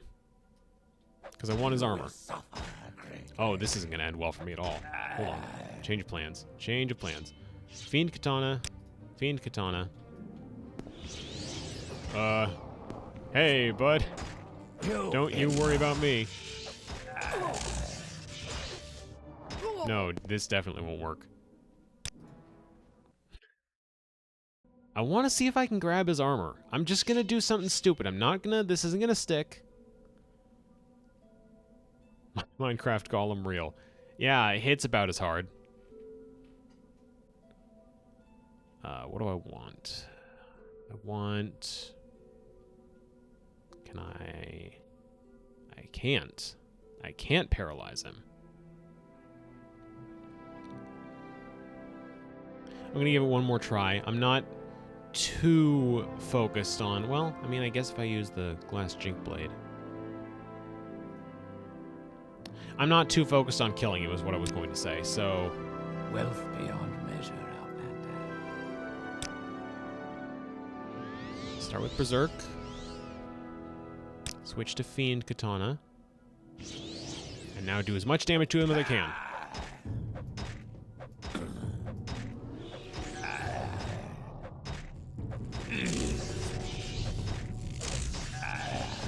The golem is like right behind me and kicking my behind. Okay. Alright. That's fine. I want his armor. Doesn't have to mean we get his armor off of him. He's more important to us alive anyway, because we got the boots.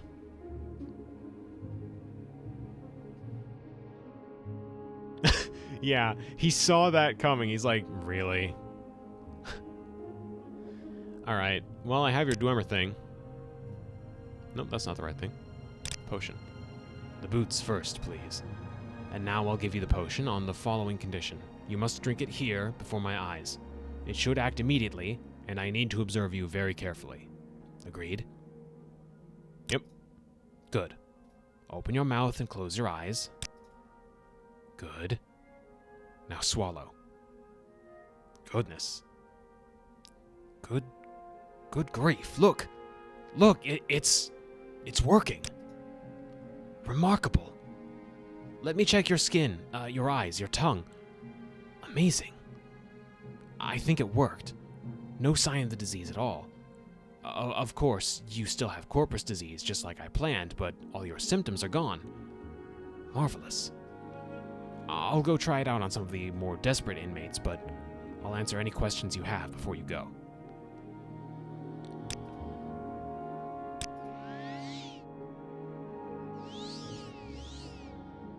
Yeah, basically. I have total corpus immunity. I have total disease immunity. Whoa, okay, that's way more than I was expecting, and I'm certainly not going to object. I will no longer get any diseases. Any. Common, blight, I don't get corpus, I'm like 100% good.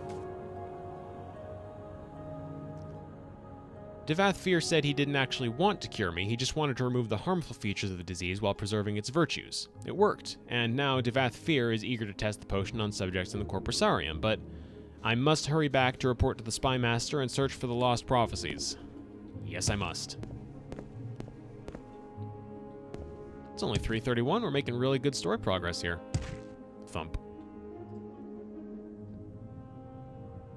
I'll need another dose in 6 months. Worth it. Divine intervention, please. Get me out of here. Wolverine Hall, that's fine. Certainly not where I meant to go, per se. But I guess it's better here than not.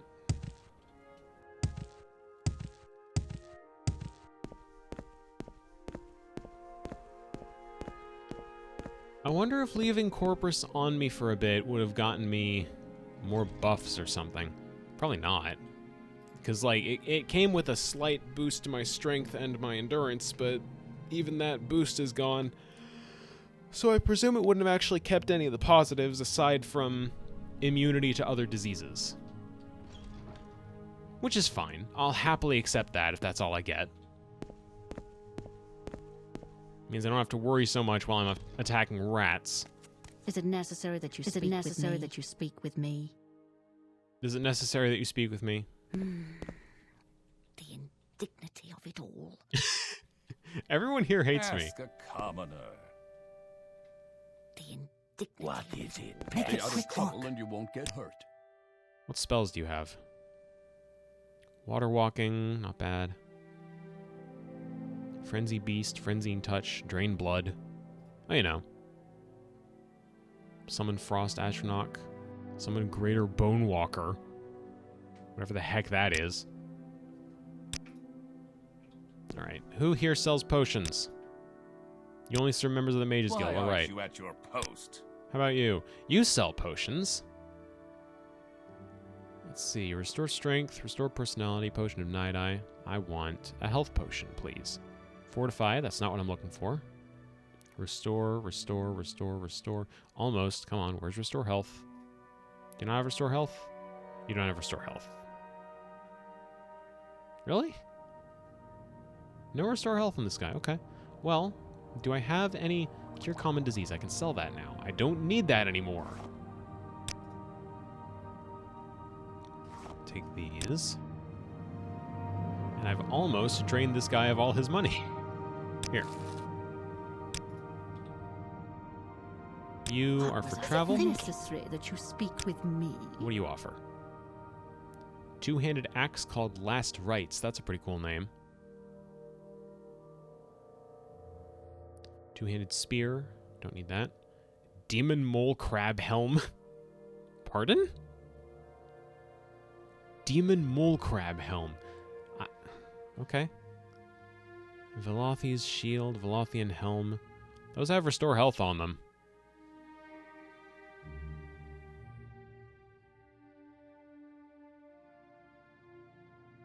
They don't weigh a whole lot. And they don't appear to have any sort of cast time to them either. What if I spend 5 of my weight to get some charges of restore health? That seems like a good deal. Scroll of Divine Intervention, may as well get another one of those. Invisibility, water breathing, burden. Resist fire, shock, fortify strength, swift swim, and water breathing. That's pretty good, but not good enough. Red weakness, absorb strength, open 40 to 60. I want those, yes. Frost guard, gem feeder, soul trap, shield. Restore health and fatigue and fortify attack.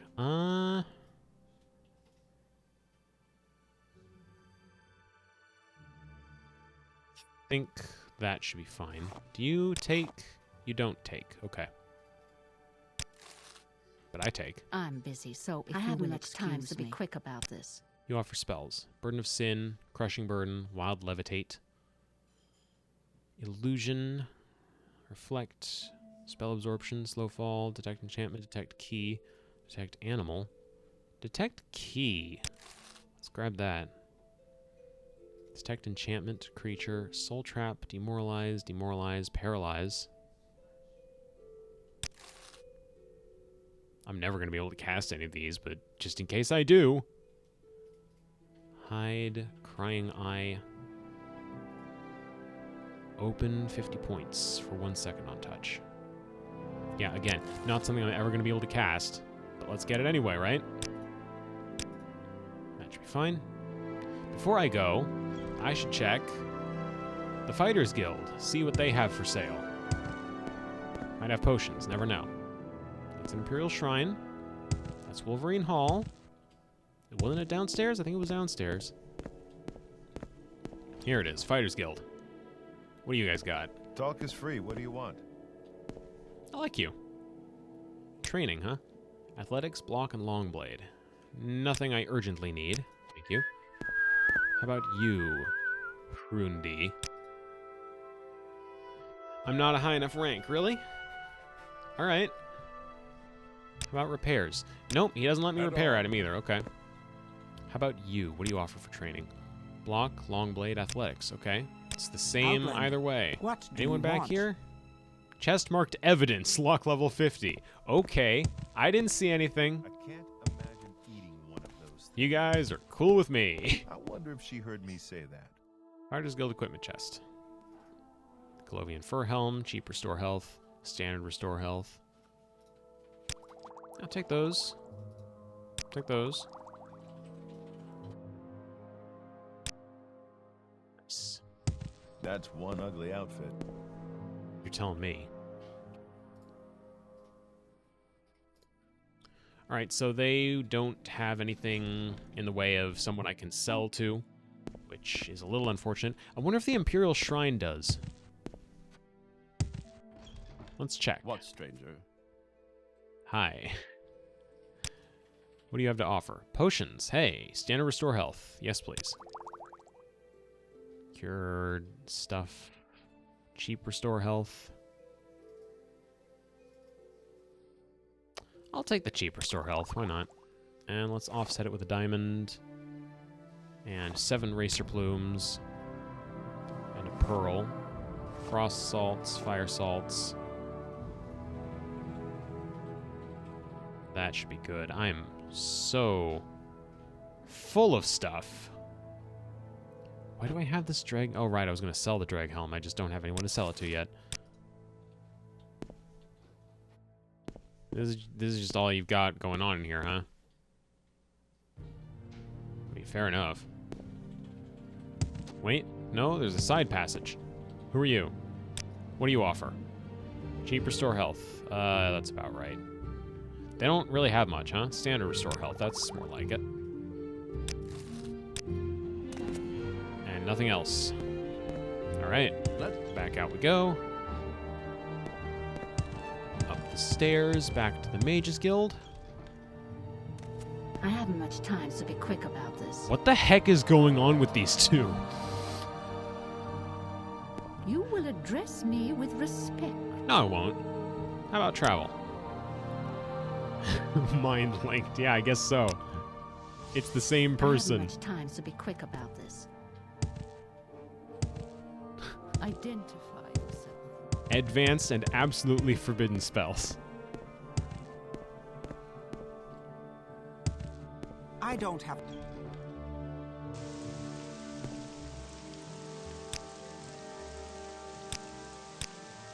Caius.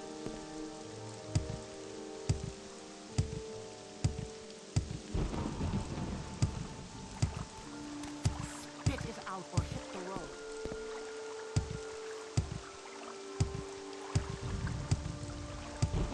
Do you want something? Everyone always says hit the road. Does nobody ever think about the road's feelings in this? Look, I'm contractually obligated to say something once every 2 minutes.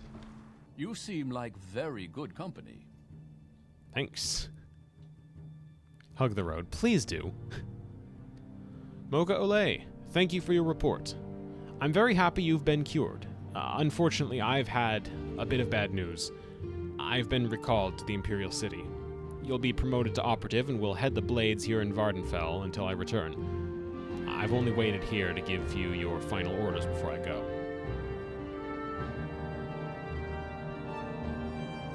Heather, you're pushing it a bit with the Sonic Boom jokes.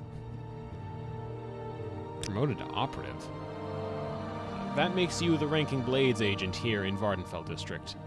As far as I know, there may be other Blades agents here I don't know about. It wouldn't surprise me. I may be gone a while, and you'll have expenses. Here's some gold, and you can use the house until I return.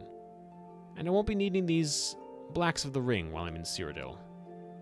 Oh, blacks or the ring while I'm in Cyrodiil. Maybe they'll come in handy. Take good care of them. Head the blades? There's nothing to it. Each agent has his own assignment and reports directly to Cyrodiil. You're promoted to operative mostly to preserve your independence. You're no fool. The days of the Empire are almost over. When the Emperor dies, 9 hells are going to break loose. Forget about the Imperial City, think locally. Worry about the 6th House and Dagoth Ur and squabbles between the great houses and the colonists. The rest of the political nonsense doesn't amount to a plate of scuttle. Recalled. Internal politics, some concern about my sugar. I thought about refusing the recall, but they have members of my family back in the capital. I'm afraid it may have something to do with the problems with the succession. As the Emperor's health declines, factions are maneuvering for advantage. I may be gone a while, that's why you've been promoted.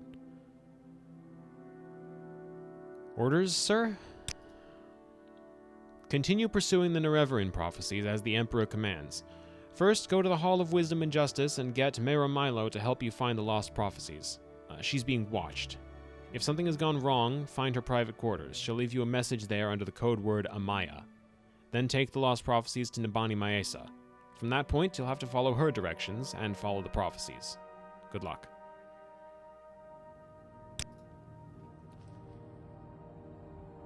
Alright, Mera Milo. Got it.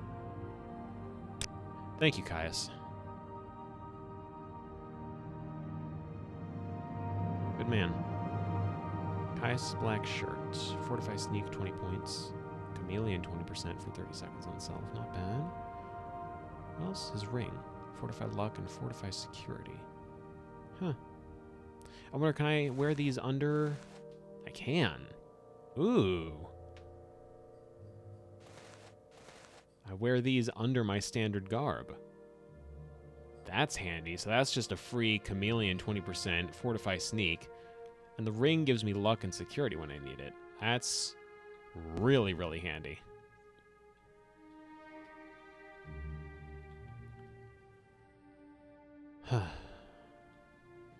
That sucks, though. I didn't know he was leaving.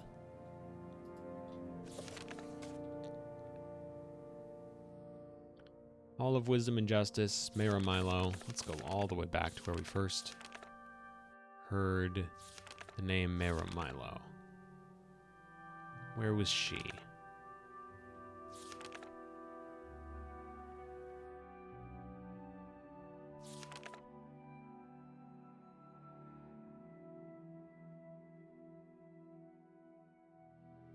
Temple Priestess, Hall of Wisdom, Temple Compound in Vivek. Okay.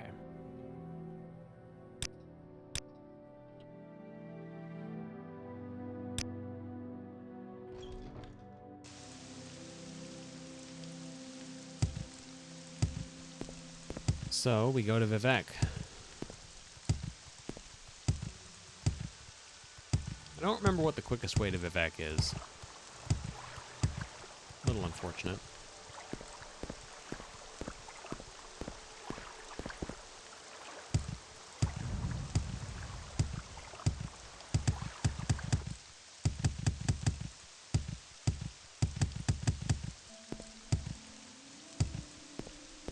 Where would you like to go?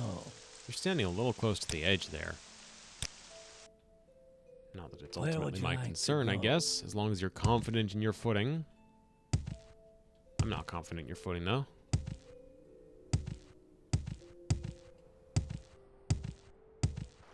Welcome back to Vivek City, Vivek. Vivek, Vivek, Vivek.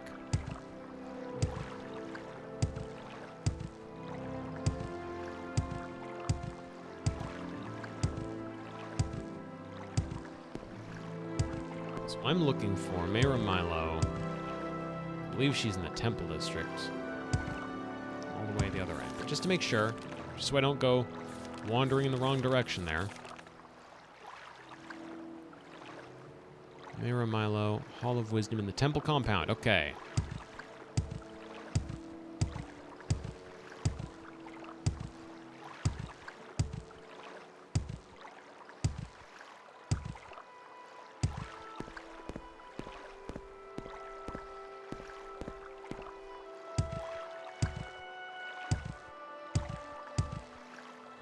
Acrobatic skill go whoop.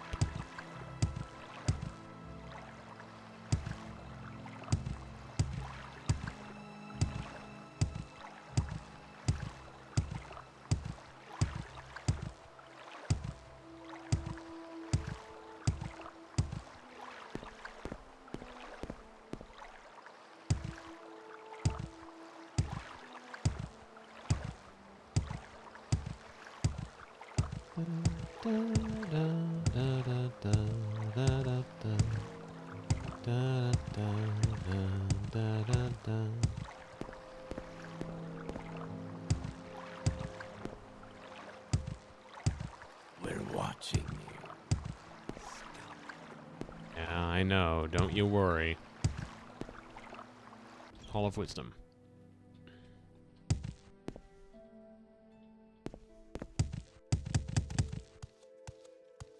Don't think she's in the library. Don't remember precisely where she is. What's up here? Just library again? Library, yep. You are not her. You are definitely not her. Hall of Justice. What's up here? Library again.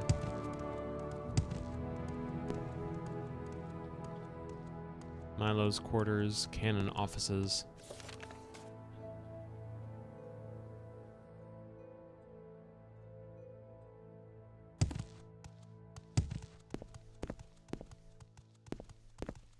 I think she's in the library.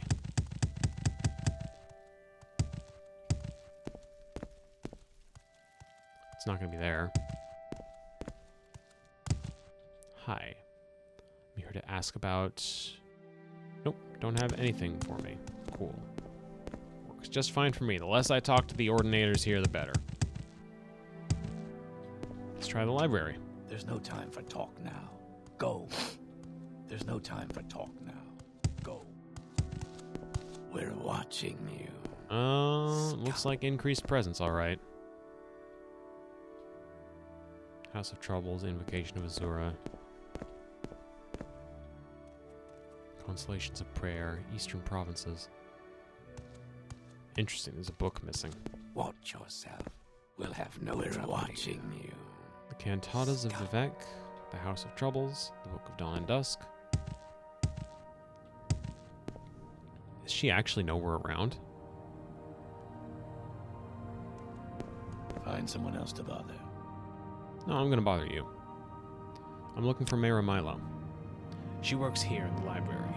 If she's not here right now, you might find her in her private quarters. Her door is across from the canon offices here in the Hall of Wisdom. Okay? Find someone else to bother. Leave me.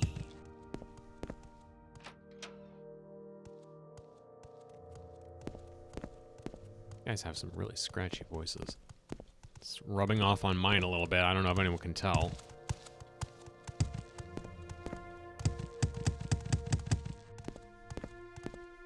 Okay. Milo's quarters.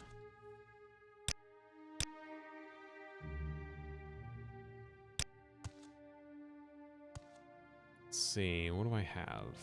What do I have that'll do this? Probably not this pick. Unless...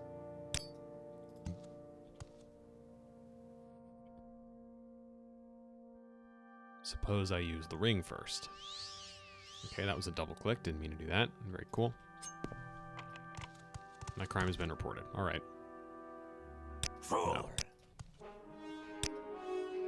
I don't accept this.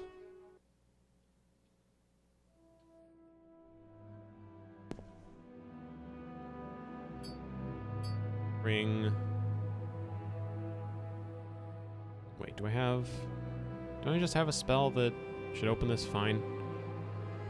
Open 40 to 60. Yep, on Deucey's unhinging. What if I use... there's no way I can cast this. Yes, yes there is. Is she anywhere in here? Note to Amaya. Oh boy, she got into trouble while we were gone. Sorry I missed you. I had to run some old documents over to the Inquisitor at the Ministry of Truth, and I'm likely to be tied up there for a while. Why don't you meet me there as soon as you can? Then we can leave together as soon as I'm done. And, Amaya, don't forget to bring me the 2 Divine Intervention scrolls you borrowed, or, if you use them, buy a couple of new ones for me. I think I'm going to need them soon. Janand Molinik at the Mages Guild, or Molini, the Mages Guild in the Foreign Quarter keeps them in stock. Alvela Saram is the guard at the entrance. Just tell her you're looking for me and she'll let you in. Your faithful friend, Mayra. P.S. I left a couple of levitate potions here for you, just in case. I couldn't remember if you knew the spell or not, so I drew a couple from stock. Very kind of you. 2 Divine Intervention scrolls. Do we have 2 Divine Intervention scrolls? We have exactly 2. Alvela Saram, Ministry of Truth.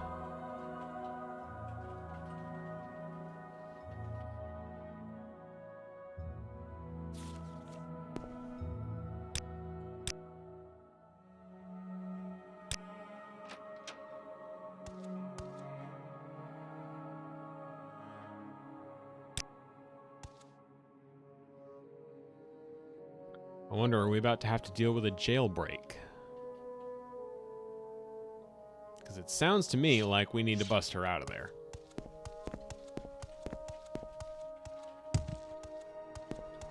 Run into trouble with the law for saying the wrong things.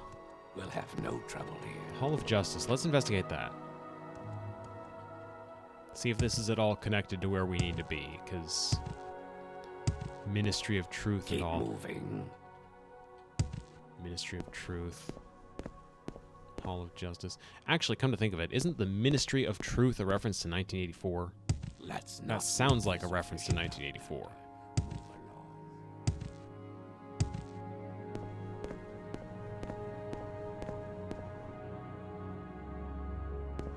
And it was named that ironically.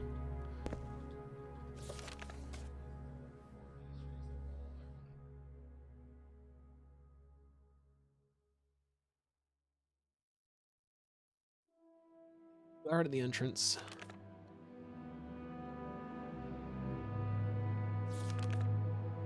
Ministry of Truth. All right. I guess let's go to the Ministry of Truth then, which isn't connected to here as far as we can tell. In which case, I should probably find the way out, huh? Instead of just meandering around here forever. One true faith.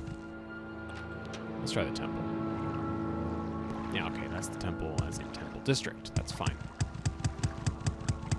Now for the Ministry, how the heck do I get up there?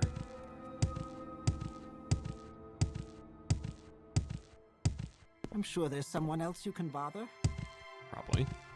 Probably someone else I can bother. How about the High Fane? Can I go into the High Fane? I can.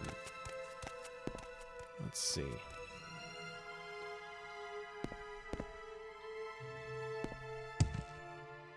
You're nobody. Find someone else to bother. You two are nobody.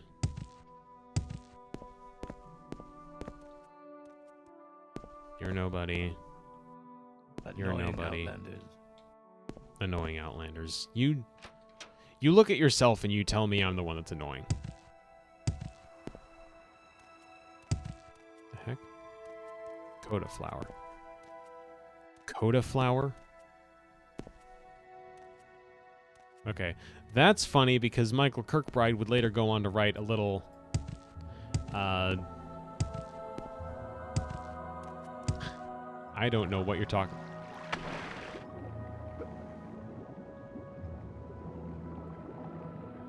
Huh?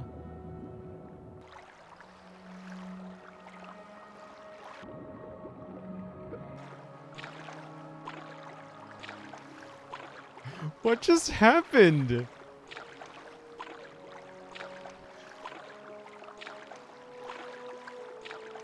I jumped right as I hit a load zone and fell through the floor, is what happened.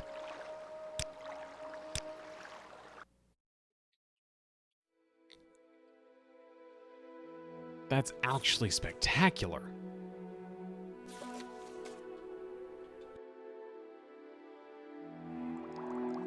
May as well take those this time around. Good old Elder Scrolls quality shining through. Yeah, I guess so. Maybe the canon offices are what I'm looking for. Probably not. We're watching you, scum.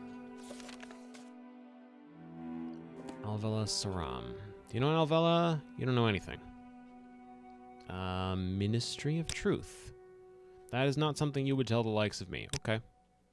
How about you? Are you more amenable to telling me about the ministry? You are not. How about for 100 gold? The Ministry of Truth was hollowed out to provide a prison and re-education center, operated by the temple ordinators for the correction of heretics, Submit to the three, the spirits and Spit it out or hit the road. Well.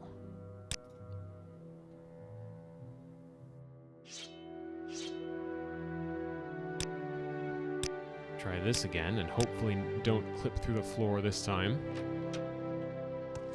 Just need to actually find the door leading out. It's not going to be in the library. If you're here for trouble, you'll get more than you. Maybe they are in the halls of justice. I don't know. Alvela Saram. I have to keep checking every 5 seconds or I'll forget. I've got a brain. Leave me. There was going to be more to that statement, but it ended up turning out much funnier just leaving it at that. Leave me. Leave me. I've got a brain. I promise.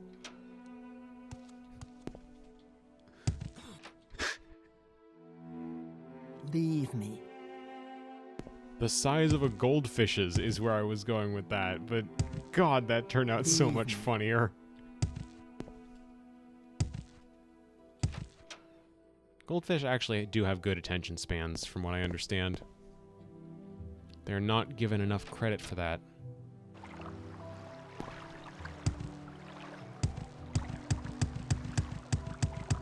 So how do I get into the Ministry of Truth? Like, I can think of a way, but I don't know if I want to... Shrine to stop the moon? What? Donate a potion of rising... Oh. How do I get into the Ministry of Truth, I say, completely forgetting that I have the Steel Blade of Heaven.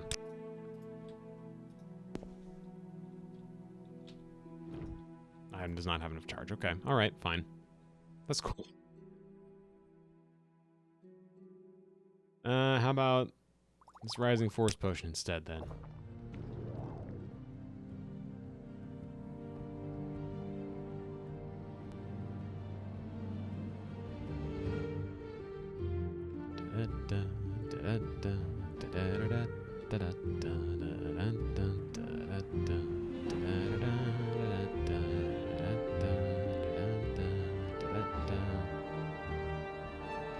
Oh, come on, leave me alone.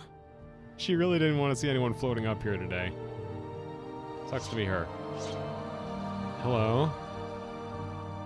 I'm sorry, no pilgrims allowed in the ministry. I'll have to ask you to leave, but you're not here to visit anyone, are you? Mira said you would come. I'll say you subdued me with magic and stole my key. It opens all 3 exterior doors. The upper back door is best. You'll need other keys for other doors inside. Search for the keys in desks.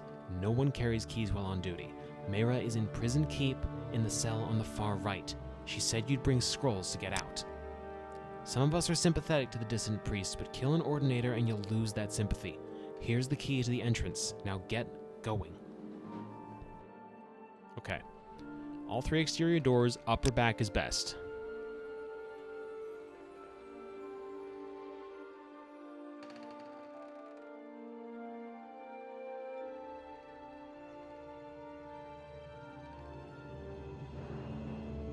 Is this back or front? I'd assume it's front.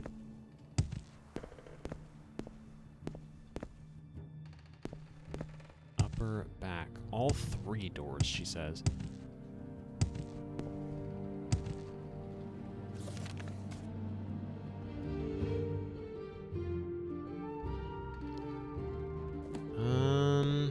I guess let's just go in a door.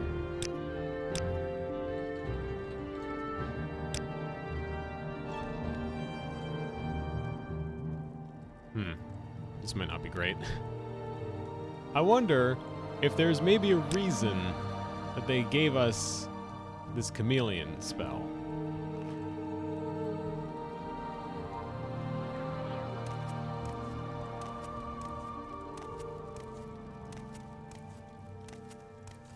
I don't know if I'm trespassing being in here.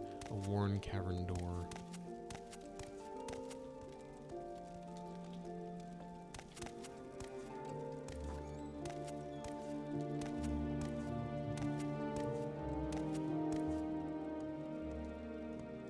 What do you want? Yep, okay, I'm in trouble. I have you! Right. So, we've got a sneak mission, and I'm no good at sneaking. This is exciting.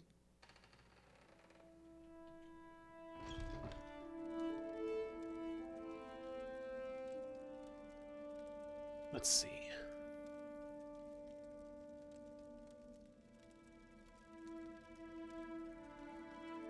I want to use Caius's pants, Caius's shirt, and take off the boots.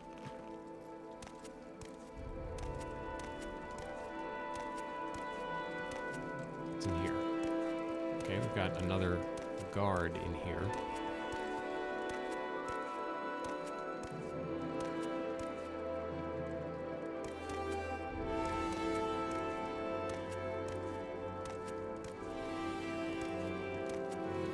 This isn't worth it.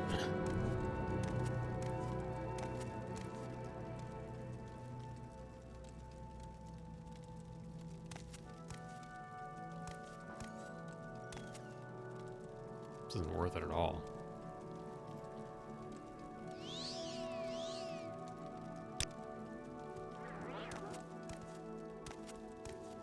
This person's gonna notice me right away.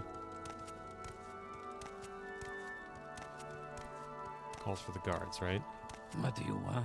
Yep, okay. Alright, new plan. Let's try the other door.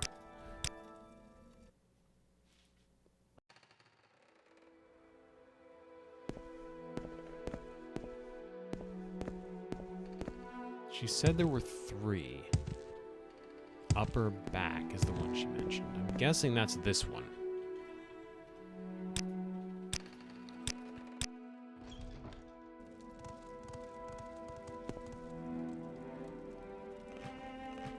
Seems like I have a little time after being detected, as long as I don't blunder right into anybody. I don't like hearing footsteps.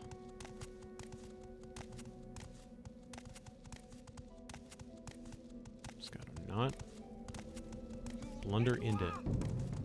Oh, great.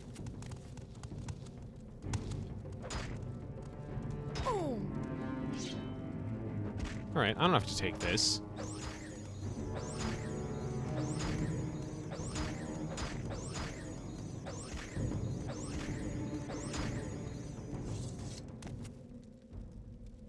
Indoril, right pauldron, Indoril boots. Ooh, wow, they have some really good gear, huh? Let's see, what do I have for medium? Left pauldron, 60. Right pauldron, 67. Yes, please. Left pauldron. Right pauldron. What else do I have that's medium? 60 on the Cuirass, 67 on this one. Man, that's actually really impressive gear. Color me shocked. Right pauldron only goes for 800. Wow, yeah, okay. Let's just put these on you. Because I don't need all that weight on me. 27, 25. Okay, there's the trade-off. It still counts as a sneak mission as long as nobody saw me kill them.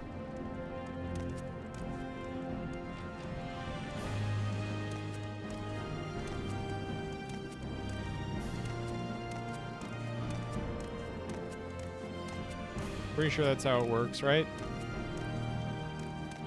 I'm still hidden.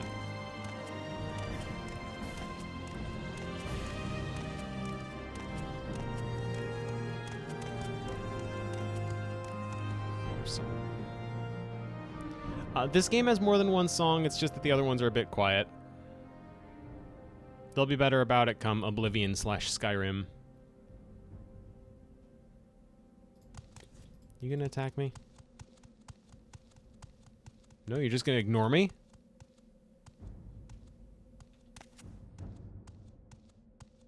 No effing way you ignore me.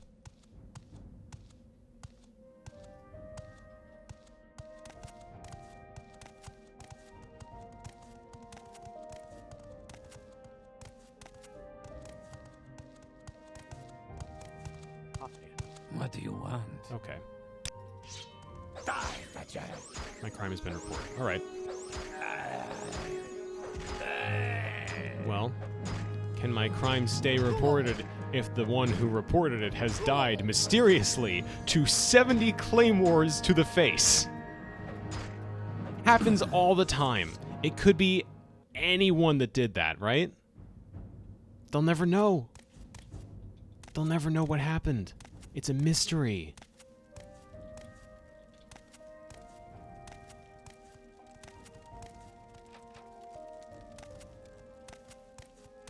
Exactly. Individual unique claymores. Exactly. The rats have claymores. The other guards have claymores and axes to grind. Everyone's got claymores around here. That's the fact of the matter. It's undeniable. Like, you can't prove that I did anything. I'm innocent.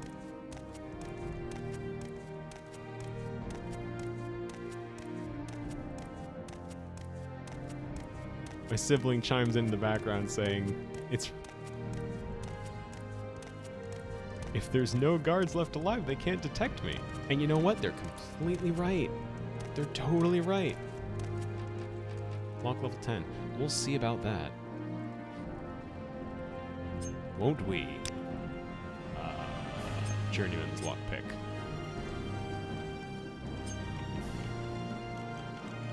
Nice.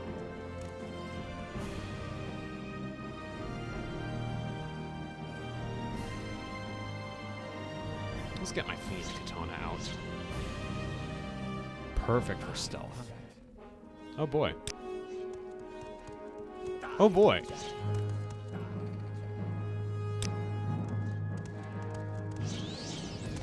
Yeah. That doesn't do as much damage to you as I think I'd like it to. Terribly inconvenient. What do I have for healing? I'm not going to go through with this save in case anyone's wondering.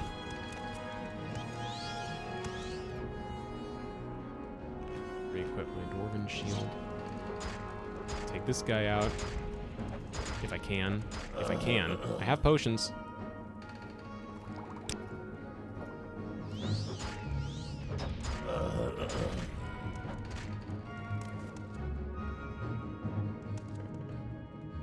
Things are going really well for me.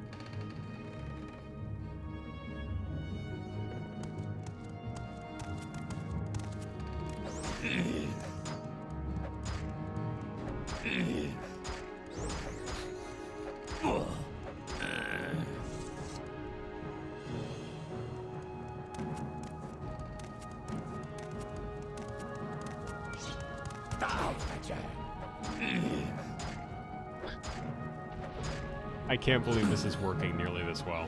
This shouldn't be happening.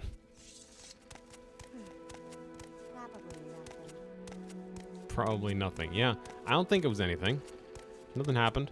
Hi, I'm here to bust basically everyone out that wants it. But I'm looking for someone in particular. Do you want something? I couldn't possibly. Where Too is Mayra Milo? Holding cells, huh? Nothing bad ever happens to the Kennedys. Exactly. Alright, lockpick failed, lockpick failed. I'm prepared to jam this lockpick into the lock as many times as it takes for this to succeed. You guys have no idea what you're in for. In fact, check this out, right? Magic. Yeah. Well, they can't all be winners. Magic. Yeah. I don't have enough magic now. Okay. Oh, yeah? Well, how about an apprentice's lockpick? Failed. Failed. Success. Ha. Who have we here? So, where are you from? With such a high price on your head, everyone assumes you're a murderer. I don't know the details and don't want to know, but Fighters Guild won't be pleased. We're judged by your actions, and we don't need thugs like you getting us a reputation as murderers. Okay? Does that mean I'm no longer a member of the Fighters Guild? I mean, all I did was nothing.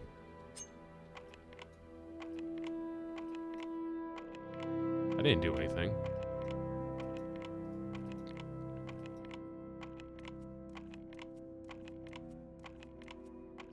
Please, just let me there.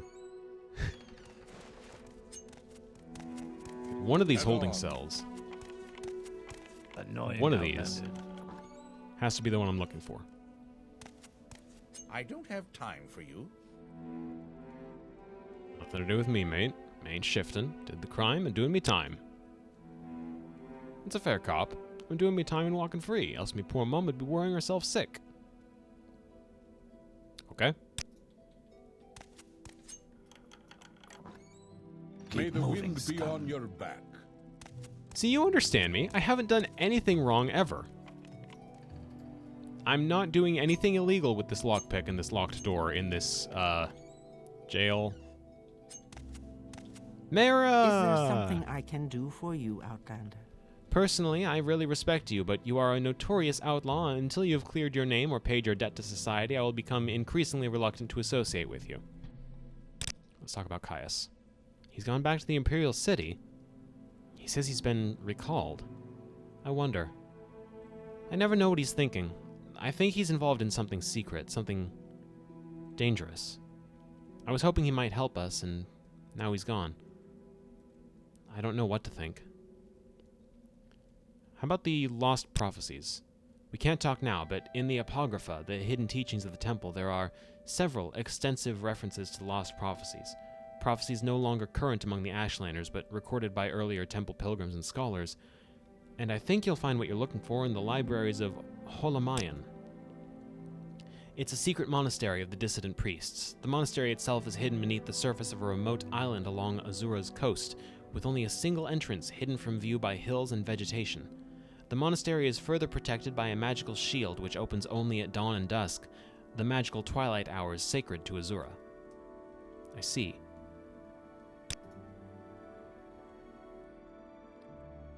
Do you want me to get you out of here?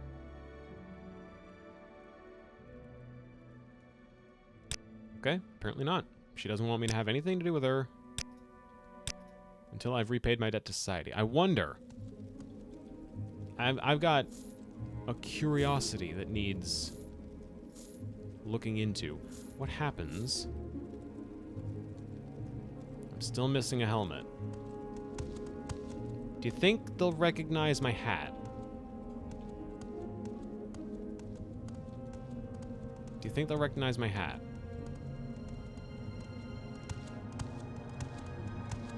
I'm looking for is upstairs. Let's start going upstairs.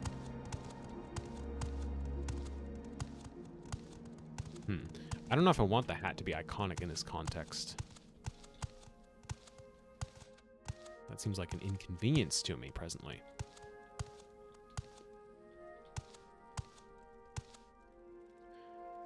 Maybe unequip the boots just yet. My armor has gone up to 42 by wearing all this, which maybe I was looking for the right stuff the whole time with medium armor. Or maybe I've just trained my medium armor high enough that, yeah, it's 45 now versus 59. Still not as good, of course, but until I find some heavy armor that's got these kinds of stats on it, I think I'll just roll with the medium.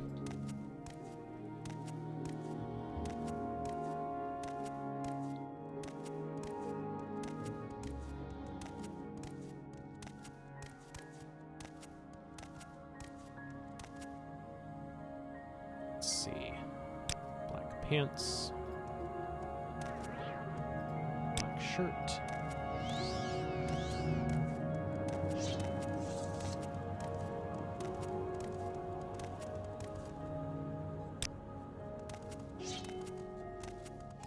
Ring.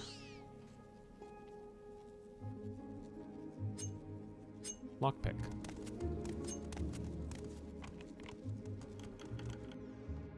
What do you want? And they've noticed me immediately.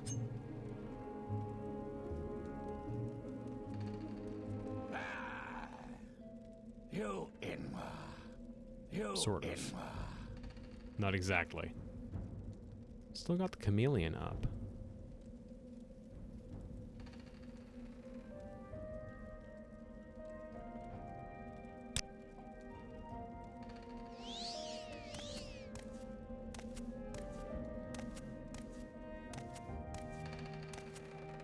I have you. There is no escape. Just keep going. It's fine. Don't worry about it. Let me in. Hi. Do you have the Divine Intervention Scrolls? I have an escape plan. You bet I do. I'll need one Divine Intervention Scroll myself for my escape plan. Getting out will be a lot faster and safer for you if you have one, but if you haven't got one for yourself, maybe you can find some other way out. Now, listen, here's my plan. Give me a Divine Intervention Scroll, I'll meet you at the secret dissident priest's monastery at Holomayan. For safety, we'll travel separately. When you get out of here, look for a woman named Blata Hateria on the east docks of Ebonheart. Tell her I sent you and that you want to go fishing. She'll bring you to Holomayan by boat. I'll meet you there, and we'll get the lost prophecies from Gilvas Barello, the leader of the dissident priests. And magic conceals the entrance. Speak to Viverana Aurion, a monk at the dock at Holomayan, about the hidden entrance. Okay. Sounds good. Welcome, friend. Are you the one I've heard talk about? Probably. Anyway, we didn't technically get caught. Like, yeah, they noticed us, but they couldn't put a bounty on us. I think we have actually made a successful entrance and imminently a successful exit. And without killing anyone. Although we definitely could have.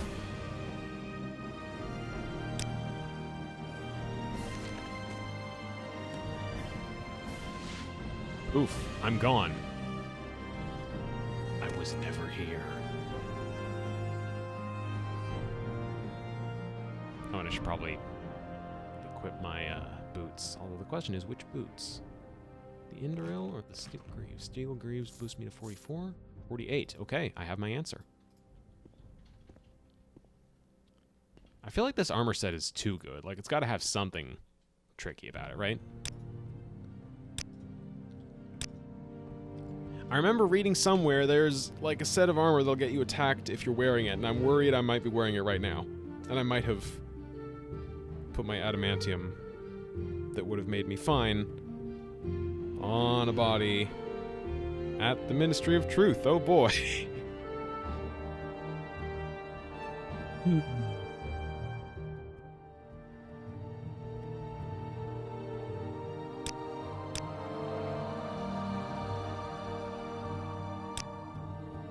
Hold on. I need to look that up before I get myself into so much trouble.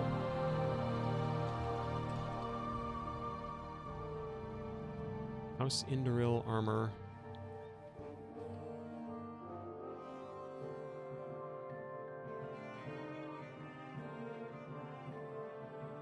Okay. If I get seen by an Ordinator, so much as wearing their cuirass, they will attack me. So that's an oopsie. I guess just don't go to Vivek City anymore. In any case, Holomayan, Lost Prophecies, East Docks in Ebonheart.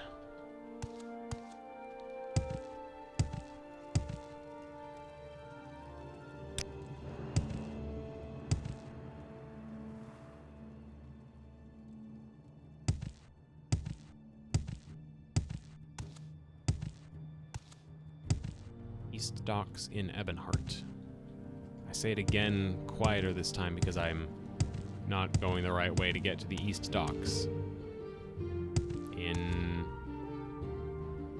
Ebonheart. What, Outlander? Not much. Cool armor.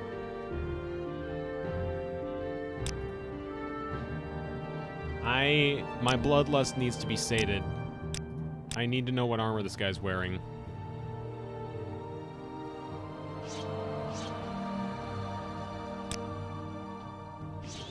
It looks like it's mostly just Dwemer. You will die. Escape me that easily. What do we got? Dwemer boots, 39. Dwemer greaves, Dwemer boots. Yeah, it's just all Dwemer. He's got a full suit of Dwemer. That's very impressive, sir. I like your Dwemer armor, sir. Yep. If I change to this, 40... Yeah, it drops me by like 8 points. Okay. Anyway, that didn't happen. Your wounds are minor compared to what you will receive if you continue to bother me. Switch back to, I guess, the 6th House Bellhammer. Just to really confuse people as to which side we're on. What, stranger? That's cool armor. Am I really gonna do this every time now? Is this where my morals have gone? I see a man in sufficiently cool armor, and suddenly I am obliged to kill him. See what you're made of. It's not really protecting that well, is it? What is this? Imperial Templar. Yeah, it's not quite as good as Dwarven. Take that! You're being very mean to me. I just wanted to know what armor he was wearing, See sir. what you're made of. How appropriate that my save file out for of this has trouble and you been won't get hurt. this entire time named Guys Are We Cool? Because the answer is no. The answer is very clearly no, we're not cool and we never will be cool. There's something not right about you. Maybe you should go. Yeah, you're telling me. I hope this won't Stay take out of long. trouble and you won't get hurt. What are people other than mannequins with extra... It's funny you say that because in Skyrim, mannequins are people with extra steps. Come on, I haven't got all day. There's a known Skyrim glitch where sometimes folks will notice their mannequins just walking around for a couple of seconds. That guy has my hat. From where do you hail? I don't know. I suppose I could spare a moment That's a or two. cool set of armor, sir. Probably not that cool. Like what chain or something. We found the East Docks! And we're looking in particular for Blada Hateria. That's not you. Is it you? You're the only other person at the east docks near a boat, so I'm forced to assume you must be Blada. Is it really Blada Heteria? Blada? Your name Blada. Strangest book I've ever read. What book? Yes, I'm Blada Heteria. Do I know you? Oh, right. You're Mocha Ole. My friend said you might want to go fishing. I know a fine place. Excellent fishing. My friend Mayra Milo says it's her favorite fishing spot. You ready to go? Yes. Good. I'm ready to take you to Holamayan anytime you're ready to travel, and I'll be here to offer that service anytime you need it. I'm going to assume this is the right spot. While I'm here... Vevrana Aryan, a monk at the dock. I believe I just, passed right by. Hello. Don't sniff me. I'm Vevrana Aryan, a monk of Holamayan. The monastery is here, on this island. Take the stone pathway north from the docks and the path uphill. The entrance is hidden by a magical shield. Wait or rest at the head of the path and the portal will open at dawn and dusk only, the magical twilight hours sacred to Azura. Mayra Milo has told us of your coming. You can find her in the library with Master Borello. Later, I can arrange for your return to Vivec whenever you are ready. So I guess for the duration of that, I'll need to unequip the cuirass, huh? Stone pathway north from the docks, path uphill. Wait at the head of the path until dawn or dusk. Okay.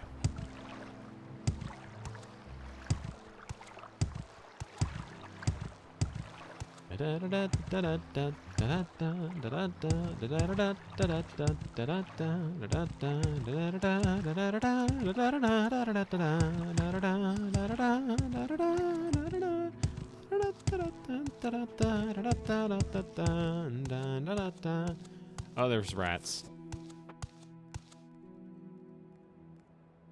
Diseased rats at that. Bonk. Bonk. Nice. The path ends here, mysteriously. Wait until dawn or dusk. I guess... Let's try 5 p.m.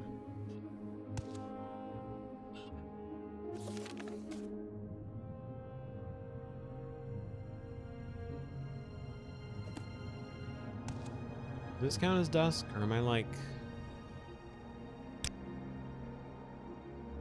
Right. There we go. 6 p.m. qualifies as dusk. It's pretty cool, actually.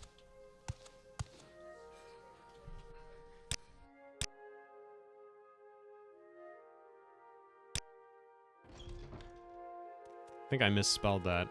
Yeah, I did. Whatever. Now it's the Holamayan. We'll find Mayra Milo in the library with Master Borello. So we need to find the library. What, young man? Why do you disturb me? Welcome, Mocha Ole. Mayra Milo has told us of your coming. You can find her in the library with Master Borello. I don't have a lot of patience for questions, Outlander. There's people around here that aren't immediately hostile to me. Say what you want or go away. Library, nope. Library, nope. Library, nope. You risk your neck coming here. I know that, Fraki.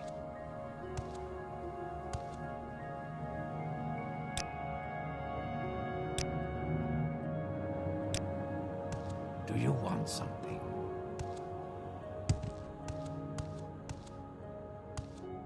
I have to say, I don't know where to begin. It is such an honor to meet you. Hi, Mayra. Thank you, Mocha Ole, for rescuing me. Now I'll stay here at Holamayan with Master Borello and assist him with the monastery's library. Master Gilvis Borello is the abbot of our monastery and the head of our secret order. We have adopted the name Dissident Priests. We are not ashamed of our disputes with the temple's hierarchy. The dissident priests are fiercely loyal to the temple's ancient traditions, but we are troubled that the ultimate source of the tribunal's divinity might be the same as the source of Dagoth Ur's evil power. Dagoth Ur's power seems to wax as the tribunal's power wanes. Read The Progress of Truth and other documents of the Apocrypha in our library, and you'll see why we are uneasy. Tell me about Dagoth Ur. What do you know? Dagoth Ur is the evil, immortal enemy of the Tribunal Temple cult. The temple holds Dagoth Ur and his hosts accountable for all the evils that beset the Dunmer and Morrowind. Dagoth Ur dwells in fiery caverns beneath Red Mountain, served by his kin called ash vampires and by legions of deformed monsters, which we now know are a result of Corpus. Book of Dawn and Dusk. Annotated Anuid. 36 Lessons of Vivec, Sermon 32. Okay.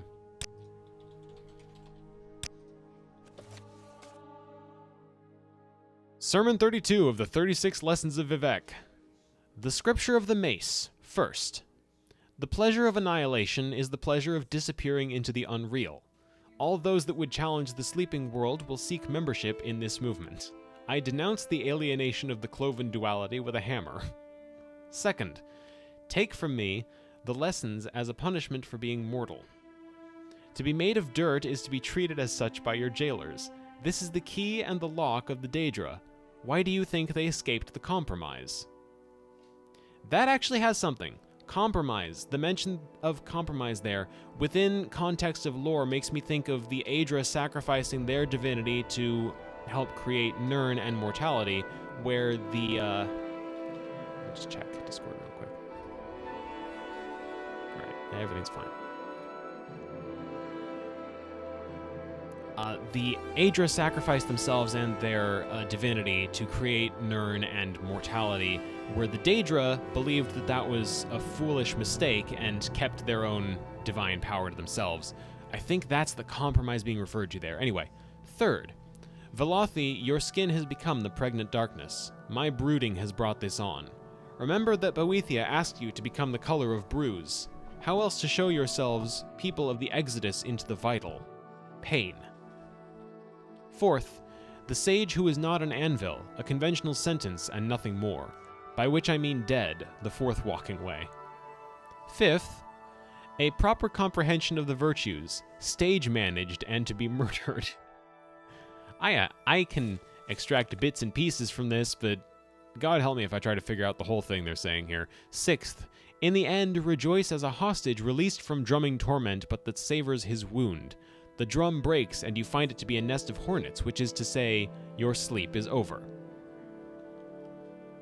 Okay, once again, we've got maybe something there. Drumming torment. A hostage released from drumming torment, but that savors his wound.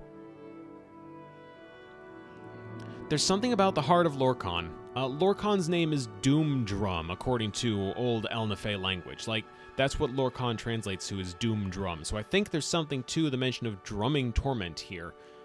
There's something about the heart of Lorkhan that seems to grant divine power to those who use it. That seems, from conversations we've overheard, like something relevant to how Dagoth Ur rose to near godhood, and it sounds like how the Tribunal became gods themselves.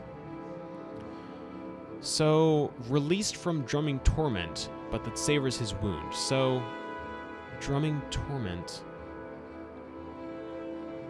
Released from the limitations of Lorkhan? Mortality? But that savors his wound. That uses his power, the power of his pain, the heart, maybe? The drum breaks.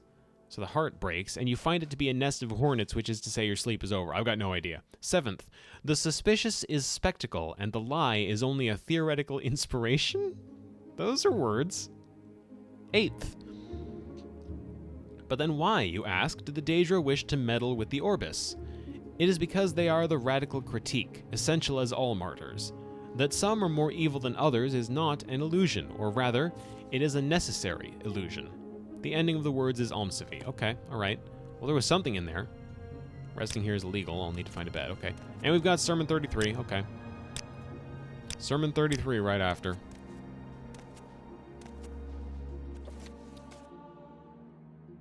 Then Vivec left the litany hall of the false-thinking temple where he had brooded for so long creating the scripture of the pounding light, and went back to the space that was not a space. From the provisional house, he looked into the middle world to find the seventh monster, called Lie Rock. Lie Rock was born of Vivec's second aperture and was thrown out of the pomegranate banquet by a member of the Sweeps, another forgotten guild. The sweep did not take it for the monster that it was, and so he did not expect it to fly from his hand and into the heavens. I am born of golden wisdom and powers that should have forever been unalike. With this nature I am invited into the hidden heaven, by which he meant the scaled blanket made of knot stars whose number is 13. Huh. No, that one's a reference to the serpent constellation. Like, there's constellations in Tamrielic scripture and lore and such. The serpent is one of them, made of unstars. What exactly that means, I can't say, but it seems like snakes, jealousy, and slithering have some connection to Lorcan or Padamaic hunger, something like that. Lyrock became full of foolishness, haggling with the Void Ghost who hides in the religions of all men. The Void Ghost says, "Stay with me a full 100 years and I will give you a power that no divinity will dare disobey." But before the 100 years was up, Vivek was already looking for Lyrock and found him. "Stupid stone," Vivek said. "To hide in the scaled blanket is to make a mark on nothing. His bargains are only for ruling kings." So Vivek sent the Hortator to the heavens to shave Lyrock asunder by the named axe. Nerevar made peace with the South Pole Star of Thieving and the North Pole Star of Warriors and the Third Pole Star, which existed only in the Ether, which was governed by the apprentice of Magnus the Sun.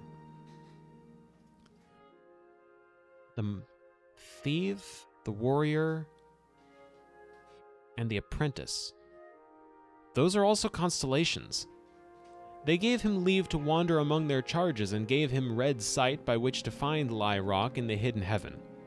By chance, Nerevar met the Void Ghost first, who told him that he was in the wrong place, to which the Hortator said, "Me or you?" and the Void Ghost said both. This sermon does not tell what else was said between these masters. Lyrock, however, used the confusion to launch his own attack on the city god Vivek. He was hastened by all three of the Black Guardians, who wanted him swiftly gone, though they meant no hostility to the Lord of the Middle Air. The citizenry of Vivek screamed as they saw a shooting star come down out of the sky hole like a toll road of hell, but Vivek merely raised his hand and froze Lyrock just above the city, and then he pierced the monster with Muatra. The practice of piercing the second aperture is now forbidden. Okay, this one actually makes some sense. We've seen the Ministry of Truth. It's like this big rock that's just hovering above the city, so Lyrock used the confusion to launch his own attack on the city god Vivek. So Vivek as in the city. Lyrock, shooting star, froze Lyrock just above the city. That's the Ministry of Truth. How appropriate that it should be referred to here as Lyrock then, huh? But I do want to point out, the Void Ghost who hides in the religions of all men, that's either Lorcan, the absent deity, always conspicuously not part of any pantheon, or that's Padme, who represents the Void, and was like one of the two initial spirits in the universe. Anyway. When Nerevar returned, he saw the frozen comet above his lord's city. He asked whether or not Vivek wanted it removed. "I would have done so myself if I wanted, silly Hortator. I shall keep it there with its last intention intact." Organized Christianity. Thank you. "So that if the love of the people of this city for me ever disappear, so shall the power that holds back their destruction." Nerevar said, "Love is under your will only." Vivek smiled and told the Hortator that he had become a minister of truth. The ending of the words is Almseve. Okay, so Vivek keeps Lyrock hovering above Vivek City as both an indication of his power and as a warning to the people that if they should ever doubt his power, he can just leave and that rock comes crashing down to destroy the city. That's pretty bad. It's pretty bad. Then again, we never really said Vivek was a good person, so there's that. There's something to the fact... Oh, we've got another sermon already. We've got a lot of these. Wow. That's 3 in one area. There's someone watching me. I can tell. Hold on. Before Before I read that one, I want to make sure what else is here.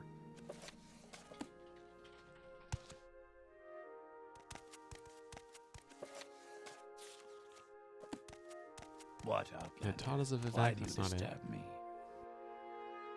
Lives of the Saints, the Anticipations, Ancestors in the Dunmer, the Annotated Annuad, Constellations of Power, Blasphemous Revenants. Okay, all right. Sermon 31, let's go. Where is it?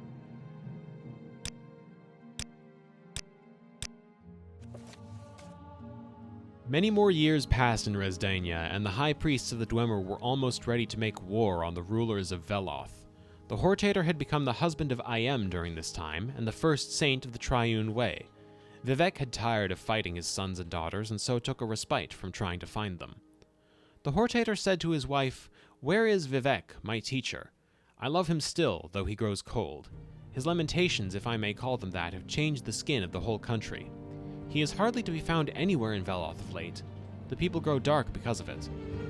And Iam took mercy on her troubled husband and told him that the sword of the Triune had been fighting minor monsters stirred up by the Dwemer as they worked on their brass siege machines. She took the Hortator inside her and showed him where his master was. Almsivi, or at least that aspect that chose to be Vivek, sat in the Litany Hall of the False-Thinking Temple after his battle with the flute and pipe ogres of the West Gash. He began writing again in his Book of Hours. He had to put on his water face first. That way he could separate the bronze of the old temple from the blue of the new and write with happiness. Second, he had to take another feather from the big moon, further rendering it dead. That way he could write about mortals with truth. Third, he recalled the pomegranate banquet where he was forced to marry Molag Bal with wet scriptures to cement his likeness as Mephala and write with black hands.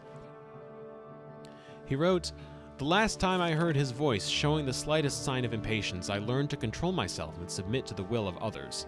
Afterwards, I dared to take on the sacred fire and realized there was no equilibrium with the Atata. They were liars, lost roots, and the most I can do is to be an interpreter into the rational. Even that fails the needs of the people. I sit on the mercy seat and pass judgment, the waking state, and the phase aspect of the innate urge. Only here can I doubt, in this book, written in water, broadened to include evil." Then Vivek threw his ink on this passage to cover it up for the lay reader, and wrote instead, "Find me in the blackened paper, unarmored in final scenery. Truth is like my husband, instructed to smash, filled with procedure and noise, hammering, weighty, heaviness made schematic, lessons learned only by a mace. Let those that hear me then be buffeted, and let some die in the ash from the striking. Let those that find him murdered by illumination, pummeled like a traitorous house, because if an hour is golden, then immortal I am a secret code. I am the partaker of the doom drum, chosen of all those that dwell in the middle world to wear this crown, which reverberates with truth, and I am the mangling Messiah. The ending of the words is Almsivi." Now, I'm actually kind of intrigued by these because they seem almost lucid by comparison to a lot of the other lessons of Vivek we've read. Okay, let me think about it for a moment, because we've heard now that Vivek had some deep ties to the Velothi, which is, I believe, a blanket term to refer to the Dunmer. The Velothi grow dark because of Vivek's absence. Waterface, bronze of the old temple from the blue of the new. That part, we haven't seen Vivek yet, but I do want to say, one, we can meet him, and two, he is, in a sense, twofold. There's a left and a right half to Vivek, one of which appears gold like the Altmer, one of which appears blue like the Dunmer. So the bronze of the old temple from the blue of the new sounds to me like some sort of transformation occurred in the Dunmer to make them the Dunmer in the first place. We know from deep lore that the Aldmer were like the very first elves from which all others derived. I'm going to guess that the Altmer are more closely tied to the Aldmer than the Dunmer are, so it's like Aldmer, then Altmer, then a further, I won't say deterioration, that's clearly not the right word, but mutation, evolution into the Dunmer. So the Dunmer, the blue skin, the new temple. The Altmer or Aldmer, the bronze skin, the old temple. So we've actually got something going on there. No equilibrium with the Atata. They were liars, lost roots, and the most I can do is be an interpreter into the rational. No equilibrium, no balance, no stability, no control. I probably don't sound like I'm making any sense piecing these links together, do I? I'm having a moment of, like, lucidity here and realizing that me just muttering no equilibrium, no control doesn't make any sense. Any at all. It makes sense to me. And if I were to try and, like, I learned to control myself. That feels like a key word in this context. His voice. The last time I heard his voice, Molag Bal, who I will say, not a good guy. Forced to marry to Molag Bal. The last time I heard his voice showing the slightest sign of impatience, I learned to control myself and submit to the will of others. So, in dealing with Molag Bal's impatience, Vivek learned control and submission and a willingness to heed the words of others. Afterward, realizing there was no equilibrium with the Atata. The Atata, the original spirits, who became the Aedra and Daedra, have no sense of self-control. They are all impulse. An interpreter into the rational would then mean that Vivek believes himself a sort of, like he says, an interpreter into the more rational sides and intents of the Atata.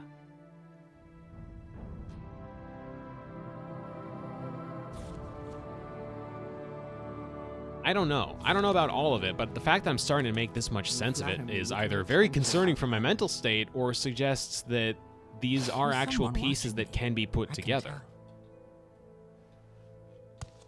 Not sure which side I'd rather lean toward, but anyway, we have more quest work to do. How can I help you? Tell me about the Lost Prophecies. I have reviewed the Apocrypha and have found 2 passages of particular interest. We've made copies of these passages to give you. Many are familiar with the 2 Nereverian prophecies current among Ashlanders called the Stranger and the 7 Vision. We have 2 other prophecies, the Lost Prophecy and the 7 Curses, that may offer additional insights into the riddles surrounding the coming of the Incarnate. Perhaps these are the Lost Prophecies that your friend Nibani Maesa told you about. We have also prepared a document for you called Kagranak's Tools. This document will explain to you and to others the terrible secret that the Temple conceals about the true history of the Tribunal and the corrupt nature of their divine powers. Hello! It is to conceal this secret that the Temple persecutes the Nereverian and the dissident priests. This persecution must stop. We must be united against the true enemy, Dagoth Ur, and if you are the Nereverian, you must lead us against him. Tell me about Dagoth Ur. Your words. So long as the Ordinators, Buoyant Armigers, and Tribunal could contain the Blight and Dagoth Ur's creatures within the Ghost Fence, faith in the Temple's protective power was strong, but now, travelers and settlements suffer from blight storms and marauding monsters, and the people fear the Temple is losing its ages-old battle with the devil Dagoth Ur. The Nereverian? Our interest in the Nereverian used to be a matter of principle, a willingness to consider the validity of mystical insights rejected by Temple doctrine. Now Dagoth Ur grows stronger while the Tribunal grows weaker, and the return of Saint Nerevar, even if only reborn in spirit, may be our best prospect of salvation.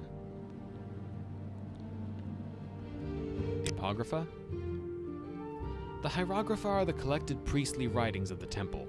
The Apocrypha are the hidden writings, secrets known only at the highest levels of priesthood and inquisition. Defying the Temple, we have gathered as much of this Apocrypha as we can here in Holamayan. One of the chief disputes between the Temple and the dissident priests is that the Temple hides the truth from its followers. The dissident priests are a significant part of the Temple hierarchy. Asking about the dissident priests, he begins, a significant part of the Temple hierarchy might be more inclined to accept and tolerate differences of opinion and dogma, but other parts of the Temple, in particular the Ordinators under Beryl Sala, claim that the threat from Red Mountain and Dagoth Ur can only be resisted with a unified and resolute faith. The people are afraid, so they support the hard line. But if we can show ourselves able to confront Dagoth Ur more effectively than the Ordinators, the temple and the people will support us. Interesting. So it's not that the Ordinators are making a power grab per se. They're denying any hint of imperfection in their gods because they sincerely, it seems, believe that Dagoth Ur and the threats from Red Mountain can only be resisted if the temple's will is absolute. A unified, resolute faith. So, what I initially thought was them using it for selfish ends, a desire to see themselves in absolute power over the region, it sounds more like they're doing out of fear. The Ordinators...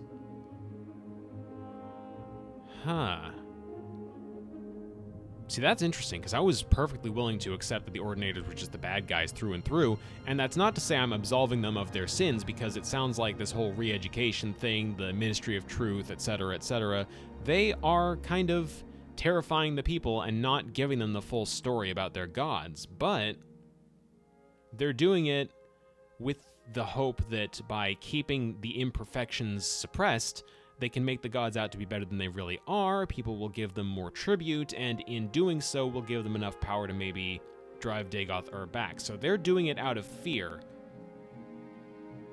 Interesting. Alright. What else? Anything else? Lost Prophecy. From 7th sign of 11th generation, neither hound nor guar, nor seed nor harrow, but dragon-born and far star-marked, outlander incarnate beneath Red Mountain, blessed guest counters 7 curses.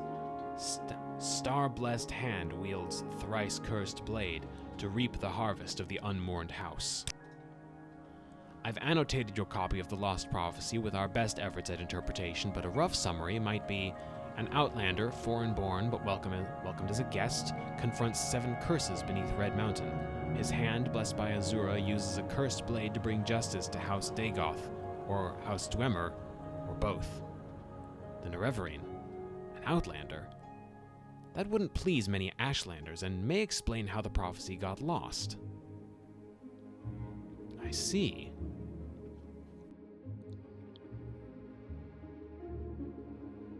About the 7 curses. The 7 curses reads as follows.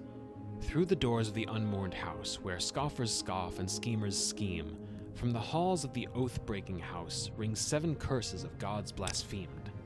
First curse, curse of fire. Second, curse of ash. Third, curse of flesh. Fourth curse, curse of ghosts. Fifth curse, curse of seed.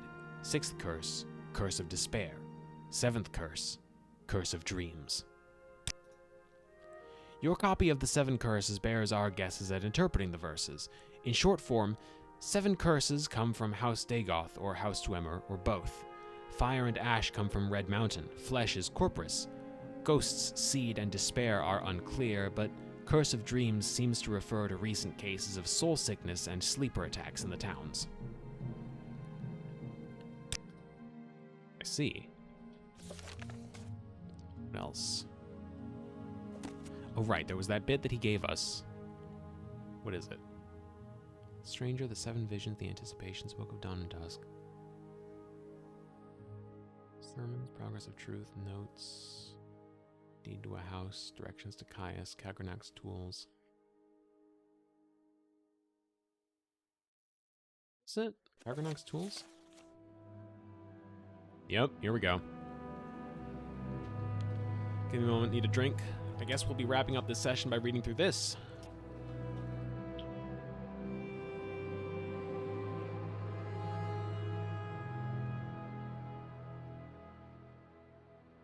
Kagranak's Tools, summarized from the Apocrypha by Gilvis Borello, abbot of Holomayan, and various of the dissident priests. Beneath Red Mountain, Dwemer miners discovered a great magical stone. By diverse methods, Lord Kagranak, high priest and magecrafter of the ancient Dwemer, determined that this magical stone was the heart of the god Lorkhan, cast here in the Dawn era as a punishment for his mischief in creating the mortal world. Determined to use its powers to create a new god for the exclusive benefit of the Dwemer, Kagrenac forged 3 great enchanted artifacts, which are called Kagrenac's tools. Wraithguard is an enchanted gauntlet to protect its wearer from destruction when tapping the heart's power. Sunder is an enchanted hammer to strike the heart and produce the exact volume and quality of power desired. Keening is an enchanted blade used to flay and focus the power that rises from the heart. When Kagrenac used these tools on the heart in the Battle of Red Mountain, no one knows what happened, but the Dwemer race disappeared entirely from the mortal world. Lord Nerevar and Lord Dagoth retrieved these tools and didn't know what to do with them. Nerevar asked Dagoth to guard the tools while he went to consult with his counselors, Vivek, Almalexia, and Sotha Sil. He left and spoke with his 3 counselors, and they decided to return to Redhead Mountain together to decide what to do. But while Nerevar was gone, Dagoth was tempted and confused by the powers of the tools. When Nerevar and the counselors arrived, he refused to give up the tools, claiming he had sworn to Nerevar to protect them. Then Dagoth fought with Nerevar and the counselors, and was mortally wounded and driven off, and the tools were recovered. Then Nerevar and his counselors decided to take the tools for safekeeping. They all swore a great oath never to use the tools, but after Nerevar's death, Vivek, Almalexia, and Sotha Sil yielded to temptation. They took these tools themselves and went to Lorkhan's heart, buried beneath Red Mountain, and gave themselves divine powers. But Dagoth had not died. We don't know what happened, but this is what we believe. His experiments with Kagrenac's tools had joined him to the heart's divine nature in some way, so that he learned to draw power directly from the heart. We conjecture that Dagoth Ur, driven by anger and greed, used the heart without caution and restraint, and as a result he has become terribly powerful and terribly mad. But the tribunal showed great care and restraint in their use of the tools, and so they were not driven mad, and they did many good things. Nonetheless, the tribunal too appeared to have been corrupted by the heart's power, though more subtly. Kagrenac's tools are cursed. Stealing power from the heart of a god is a terrible folly and fated to disaster. The tribunal is losing its battle to control the power of the heart. They are sustained by the same tainted power that drives Dagoth Ur mad. They grow weak and cannot protect us from Dagoth Ur. But even if they could, would we be wise to worship gods such as these? They conceal the truth from us out of shame. They persecute the Nerevarine and the dissident priests out of shame when they should be welcoming them and enlisting their aid against Dagoth Ur. The tribunal have done much good for Morrowind and the Dunmer, but they succumbed to the temptation of Kagrenac's tools, and though these tools once may have seemed the instruments of salvation, now they must be seen as instruments of doom.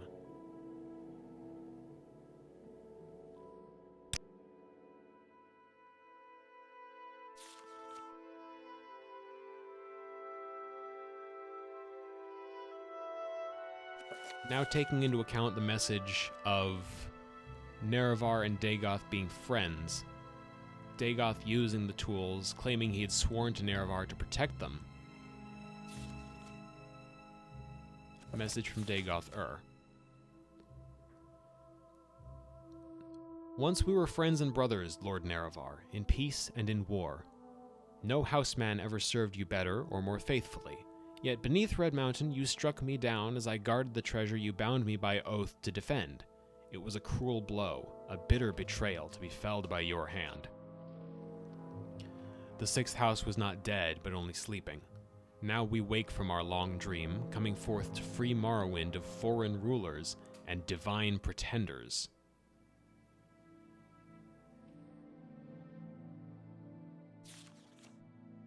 Dagoth Ur is not quite as mad a man as we are led to believe. He took too much power from the heart of Lorkhan, which, for those that didn't already know that the heart was waiting down there, that's a bit of a bomb, isn't it? He tapped power from the heart of Lorkhan using tools made by the Dwemer, tapped too much, and now believes himself deserving of godhood, possibly for his part in driving the Dwemer away from Morrowind. it sounds like he believes we deserve some recognition for that too, and that... Meanwhile, the Tribunal took power from the heart using Kagranak's tools when they believed that both Dagoth Ur and Nerevar were dead. So, essentially they went behind our back, or Nerevar's back, I should say, to make themselves gods through the power of the Heart of Lorkhan. Now, a united Morrowind needs to stand against Dagoth Ur and his forces, and it sounds like, in particular, it falls on us to destroy the heart.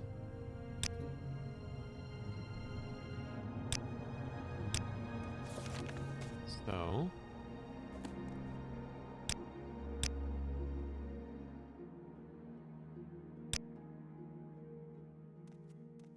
that's where we leave off for this session, with a lot more understanding of what's going on here than we had just last session, even. Huh. Boy, oh boy. Well, 5 p.m. is here, folks, so that's all the time we have for this stream. To those that attended, I understand the actual attendance may be very small. Thank you very much for attending. My next stream is going to be in 4 days' time. That makes it Monday, the 29th of November at 2 p.m. Pacific. I'm looking forward to seeing who shows up.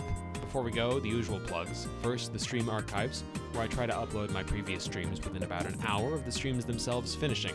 You can find it on YouTube at Strawbunny Slime Stream Archives. That's Strawbunny Slime, all one word, or you can just follow that link. Second, if you want to stay up to date on when a stream is going live, or just chat with other streamgoers between episodes, I have a couple options. For the chattier folks, there's an announcement Discord where you can hang out with other chat members. Give me a moment to get the link, because it seems like something has gone a little bit screwy with it. There we go. If Discord isn't your style, you might instead consider following us on our official stream Twitter at Strawbunny Slime, right here. Third, and finally, if you want to send a little money my way and unlock some extra emotes, consider subscribing. A Tier 1 sub is $4.99 a month and gets you access to CogChamp, Strawshade, and the all-new, still not entirely sure I want to keep it, Shad-Ew emotes. If you can't commit to a sub, consider donating. The button is on my About page right here on Twitch. For every $20 I get towards donations from now until we actually hit the Oblivion playthrough, I'm going to be adding one fairly sizable mod to Oblivion. That's per $20 because Oblivion is prone to crashing the more mods you put into it. The last time I really modded it to my liking, I could manage all of 30 minutes per playthrough before it crashed. So basically I'm asking for money from folks to indicate that y'all would be willing to put up with a lot of crashes if I were to end up putting a lot of mods on it. As it stands, we currently have one big mod pack that I am guaranteed to add. I'm not going to give details on the mods themselves. They are going to be curated by me, but rest assured they are mods that I swear by. Anyway, that's if you want to donate or if you want to subscribe. That's entirely up to you. That's enough from the monetization section of the stream. That'll do it for this stream. Thank you all again for attending. Hope to see you all at the next one. Once again, that's Monday, the 29th of November at 2 p.m. Pacific. Until then, I'm Strawbunny Slime. This has been Strawbunny Slime Streams. Thank you all for watching, and enjoy the rest of your day.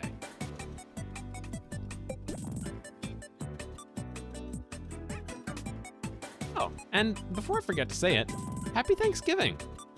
I didn't say it at the start of the stream, but I may as well say it at the end of it, right? Yeah. That should be good.